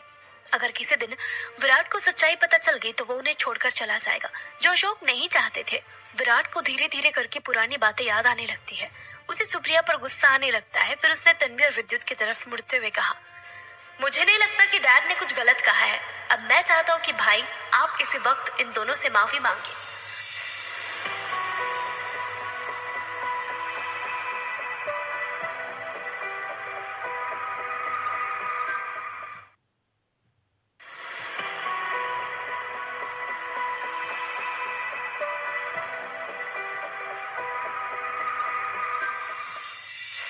विद्युत को अभी भी विराट की बात सुनकर काफी गुस्सा आ रहा था। तभी उसने कहा, अच्छा, तो अब तुम्हें ऐसा लगता है कि ये जो कह रहे हैं वो बिल्कुल ठीक है? यानी तुम्हारी नजरों में इन्होंने कुछ गलत नहीं किया, बल्कि मॉम ने गलत किया है। तुम यही कहना चाहते हो ना विराट? विराट एक बार के लिए तो थोड़ा सा डर जाता है, पर फिर उसने अपने फादर की तरफ देखा जो कि काफी गुस्से में थे। तभी उसने विद्युत को जवाब देते हुए कहा, हाँ, आप सही कह रहे हैं, मैंने उनके बारे में कुछ भी गलत नहीं कहा। वो ऐसे ही इंसान है। उन्होंने अपने मतलब के लिए हम सभी को छोड़ दिया, तो ऐसी औरत से क्या उम्मीद की जा सकती है? और आपको क्या लगता है कि वो कोई महात्मा है या फिर वो कोई संत है जिसकी हमें पूजा करनी चाहिए? बिल्कुल नहीं भाई, अगर आप ऐसा सोचते हैं तो आप बहुत गलत है। शायद आपको ऐसा लगता होगा कि उन्होंने कभी कुछ गलत नहीं किया या फिर वो कुछ गलत नहीं कर सकती है, पर उन्होंने बहुत टाइम पहले गलत कर दिया था जब वो मुझे और डैड को अकेले छोड़कर गई, वो भी किसी दूसरे आदमी के लिए। अगर वो इतना कुछ कर सकती है तो फिर आप अच्छे से जानते हैं कि वो किस टाइप की लेडी है। मुझे ऐसा लगता है कि आपको भी उनके साथ नहीं रहना चाहिए। उनसे ज्यादा गिरा हुआ मैंने आज तक। बस विराट आगे कुछ कहने ही वाला था, उतनी देर में विद्युत बहुत तेजी से उसके चेहरे पर पंच मारता है और विराट सीधा जमीन पर गिरता है। विद्युत का ये पंच उसे काफी तेज लगा था और क्योंकि विद्युत ने उसके चेहरे पर मारा था इसीलिए उसके नाक से खून आने लग गया था, साथ में उसके दांतों के बीच में से भी। नो डाउट कि उसे काफी तेज लगी थी। विद्युत ने तो अपने डैड तक पर हाथ उठा दिया था क्योंकि उन्होंने उसकी मॉम के बारे में बकवास की थी, तो फिर वो विराट को कैसे छोड़ सकता था। विद्युत के फादर के जैसे विराट भी सुप्रिया के बारे में गंदा ही बोल रहा था, इसीलिए विद्युत से रहा नहीं गया। वैसे देखा जाए तो विद्युत ने कुछ गलत नहीं किया। उसका चेहरा और आंखें दोनों ही गुस्से से लाल हो गई थी। उसने चिल्लाते हुए कहा, तुम्हारी हिम्मत है तो ये लाइन एक बार वापस कहकर दिखाओ और देखना मैं फिर तुम्हारा क्या हाल करता हूँ। विद्युत ने अचानक से विराट को पंच मारा था, यहाँ तक कि किसी को भी समझ नहीं आया कि आखिर में पलक झपकते ये क्या हुआ। यहाँ तक कि तन्वी को भी कोई आइडिया नहीं था कि विद्युत इस तरह से विराट को सबके सामने मार देगा। तन्वी भी अपने मन में यही सोच रही थी कि विद्युत ने जो कुछ भी किया बिल्कुल ठीक किया, क्योंकि अगर कोई अपने खुद की मॉम के बारे में बकवास सुनेगा तो वो सामने वाले को मारेगा ही। तन्वी तो ये देखकर भी हैरान थी कि विराट खुद की माँ के बारे में ऐसी बातें कर रहा है। क्या वो सच में उन्हीं का बेटा है? क्योंकि देखकर लगता तो नहीं है। वो हर बार सुप्रिया के अगेंस्ट खड़ा होता है। सुप्रिया जो कभी घर से बाहर भी नहीं निकलती है, उसके बारे में ये दोनों बाप बेटे ऐसा सोचते हैं। इन दोनों को सच में लगता है कि उनका बाहर किसी के साथ चक्कर चल रहा है, जबकि वो घर के बाहर से या तो कुछ सामान लेने के लिए निकलती है या फिर शॉपिंग करने के लिए। इसके अलावा वो हर वक्त हमेशा घर में रहती है, क्योंकि उन्हें पता है कि बाहर उनके पास करने के लिए कुछ भी नहीं है। फिर भी इन लोगों को उनके बारे में इतनी बड़ी गलतफहमी है। आखिर में वो सुप्रिया के बारे में ऐसा सोच भी कैसे सकते हैं? उनसे ज्यादा अच्छी लेडी तो इस दुनिया में है ही नहीं। राखी जल्दी से विराट को संभालने के लिए जाती है। उसने विराट को सहारा देकर खड़ा किया और फिर पूछा, बेटा तुम ठीक तो हो ना? ओह गॉड, देखो तुम्हारे मुंह से खून आ रहा है। विराट की अकड़ अभी भी कम नहीं हुई थी। उसने अपने मुंह से खून पोंछते हुए कहा, मैं ये बात बार बार कहूंगा, क्या कर लेंगे आप? बताइए क्या कर लेंगे आप? मेरे मन में जो आएगा मैं वो कहूंगा, आप मुझे रोकने वाले कोई नहीं होते। विद्युत उसकी ये लाइन सुनकर आगे आ ही रहा था कि तभी राखी उनके बीच में आ जाती है और दोनों को अलग कर देती है। फिर उसने कहा, विद्युत प्लीज, तुम अपने छोटे भाई को इस तरह से कैसे मार सकते हो? देखो तुम दोनों भाई हो, तुम्हें पब्लिकली ऐसे नहीं लड़ना चाहिए। ये घर का मैटर है, प्लीज यहाँ पर झगड़ा करना बंद कर दो, सब लोग देख रहे हैं। विद्युत ने भी गुस्से में चिल्लाते हुए कहा, आप हम दोनों के बीच में आना बंद करिए। हम दोनों ये झगड़ा खुद सुलझा लेंगे। आपको बीच में आने की जरूरत नहीं है, वरना पहले के जैसे आपको चोट लग जाएगी और सारा इल्जाम मेरे सर आ जाएगा। इसलिए दूर हटिए। विराट से ये सहन नहीं हो रहा था कि विद्युत उसकी स्टेप मॉम की बेइज्जती कर रहा है। उसने भी सोच लिया था कि वो विद्युत से पूरी लड़ाई करेगा। वो पीछे नहीं हटेगा, सिर्फ ये समझकर कि वो उसका बड़ा भाई है। विराट ने गुस्से से कहा, नहीं आंटी, आप गलत कह रही हैं। मेरा कोई भाई नहीं है और ये तो मेरे बड़े भाई जैसा बिल्कुल भी नहीं है। इसके बाद वो विद्युत के आगे आकर खड़ा हो जाता है। तन्वी ने पहले तो विद्युत का हाथ पकड़ रखा था ताकि वो झगड़े नहीं, पर फिर उसे लगा कि नहीं, इस वक्त विराट को सबक सिखाना बहुत जरूरी है। अगर वो इसी तरह से बदतमीजी करता रहा तो आगे बहुत दिक्कत होगी। इसीलिए उसने भी विद्युत का हाथ छोड़ दिया। तन्वी कुछ कदम पीछे चली जाती है और विराट विद्युत को मारने के लिए अपना हाथ आगे लाता है, पर विद्युत बहुत आसानी से साइड होकर खुद को बचा लेता है। फिर इसके बाद विद्युत विराट के दोनों हाथ को लॉक कर देता है। इसके बाद उसने कहा, सीरियसली विराट, तुम अपनी इस कमजोर और नाजुक बॉडी के साथ मुझसे फाइट करना चाहते हो? जाओ पहले जाकर बॉडी बनाओ, फिर आकर मुझ पर हाथ उठाना। विराट ये सुनकर थोड़ा गुस्सा हो जाता है। फिर उसने पीछे से अपने पैर का इस्तेमाल करते हुए विद्युत को किक मारी। विद्युत विराट से काफी ज्यादा स्ट्रांग है, उसे जल्दी से चोट नहीं लगती, पर विराट ने भी अपना पूरा जोर लगाकर उसे पेट पर लात मारी, जिसकी वजह से विद्युत एक बार के लिए ढीला पड़ गया।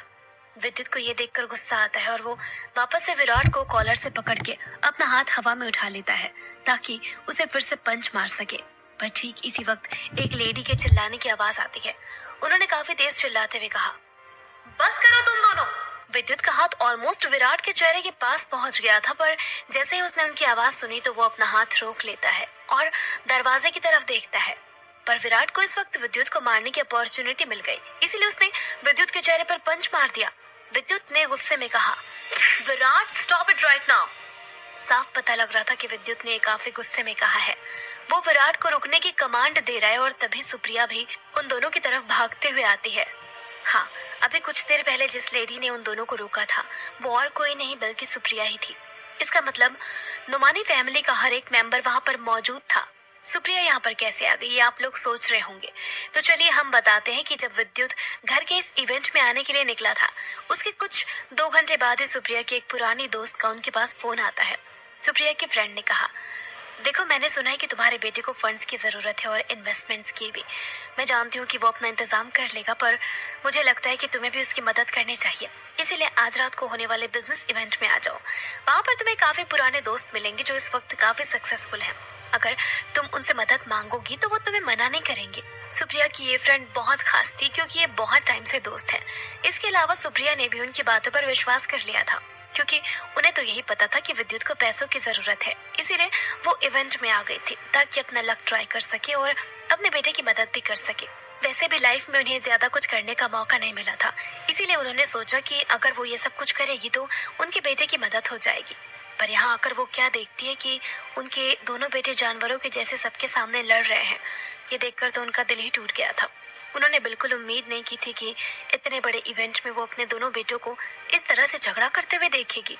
विराट उन्हें देखकर बिल्कुल भी खुश नहीं हुआ और जब सुप्रिया ने उन दोनों को रुकने के लिए कहा तब विराट नहीं रुका, बल्कि उसने विद्युत को बहुत तेजी से उनके चेहरे पर पंच मारा। पर विद्युत सुप्रिया की बात मानता है, इसीलिए उसने विराट पर हाथ नहीं उठाया। विद्युत को इस तरह से तकलीफ में देखकर सुप्रिया ने गुस्से से कहा, बंद करो तुम दोनों ये लड़ाई। ये क्या लगा रखा है? तुम दोनों इतने बड़े इवेंट में जानवरों के जैसे लड़ रहे हो। क्या तुम्हें जरा से भी तमीज नहीं है? तुम लोग अपनी फैमिली का नाम खराब कर रहे हो। इसके बाद उन्होंने विद्युत को संभालते हुए कहा, बेटा तुम ठीक तो हो ना? कहीं तुम्हें चोट तो नहीं लगी? राखी को लगा कि वो सिचुएशन का फायदा उठा सकती है, तभी वो उनके साइड में आकर कहती है, सुप्रिया आप सिर्फ विद्युत की साइड क्यों ले रही हैं? आप सिर्फ उनका हालचाल क्यों पूछ रहे हैं जबकि दोनों लड़ रहे थे? क्या विराट आपका बेटा नहीं है? आपको उससे भी पूछना चाहिए। देखो उसे कितनी चोट लगी है, पर लगता नहीं आपको उसकी कोई परवाह है। सुप्रिया को राखी के मुंह से ये सुनकर काफी गुस्सा आ रहा था क्योंकि इनिशियली वो सबको भड़काने की कोशिश कर रहे थे। सुप्रिया ने गेट से चिल्लाकर दोनों को रुकने के लिए कहा था, पर विराट ने उस सिचुएशन का फायदा उठाया और विद्युत को पंच किया। तो गलती सीधे सीधे विराट की है, पर फिर भी राखी ये शो करना चाहती थी कि सुप्रिया को सिर्फ विद्युत की चिंता है, विराट की नहीं। राखी उन लोगों के बीच में आग लगाने का काम कर रही थी।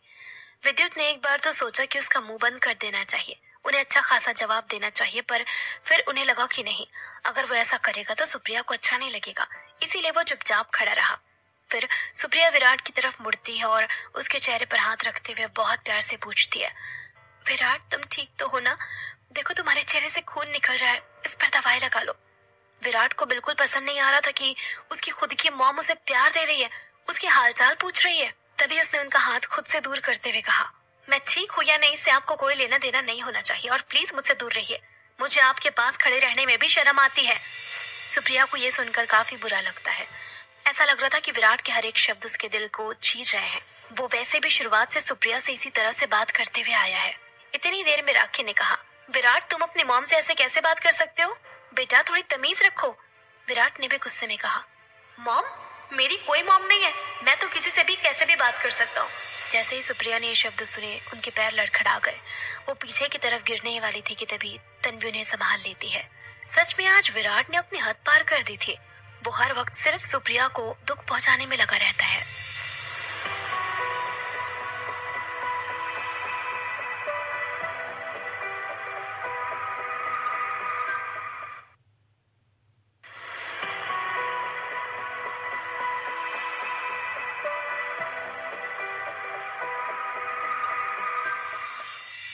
तन्वी ने ऐसे तो सुप्रिया को संभाल लिया था, पर उनके अंदर जो चल रहा था उसमें कोई भी उनकी मदद नहीं कर सकता था। वैसे भी सुप्रिया काफी टाइम से हार्ट पेशेंट है, उनका दिल बाकियों के मुकाबले थोड़ा कमजोर है। इसीलिए अभी जितने भी एलिगेशंस उन पर लगाए जा रहे थे वो सब कुछ वो सहन नहीं कर पा रही थी। उनका दिल अंदर से तेजी से धड़कने लग गया था, सांसें ऊपर नीचे हो रही थी, उनका शरीर कांप रहा था, यहाँ तक कि वो ठीक से खड़ी भी नहीं रह पा रही थी। उनके दिमाग में काफी सारे ख्याल एक साथ आ रहे थे। ये सब कुछ एक दिल की बीमारी वाले इंसान के लिए ठीक नहीं है। इससे उन्हें बहुत बड़ी प्रॉब्लम फेस करनी पड़ सकती है, पर यह चीज वहां खड़े किसी भी इंसान को समझ नहीं आ रही थी। सब लोग बिना सोचे समझे लड़े जा रहे थे। विद्युत, तन्वी तो फिर भी उनका ख्याल करके चुप हो चुके थे, पर विराट, अशोक और राखी ने अपना मुंह बंद नहीं किया। सुप्रिया की हालत थोड़ी खराब होने लगी थी। तभी तन्वी ने विद्युत को चलने का इशारा किया।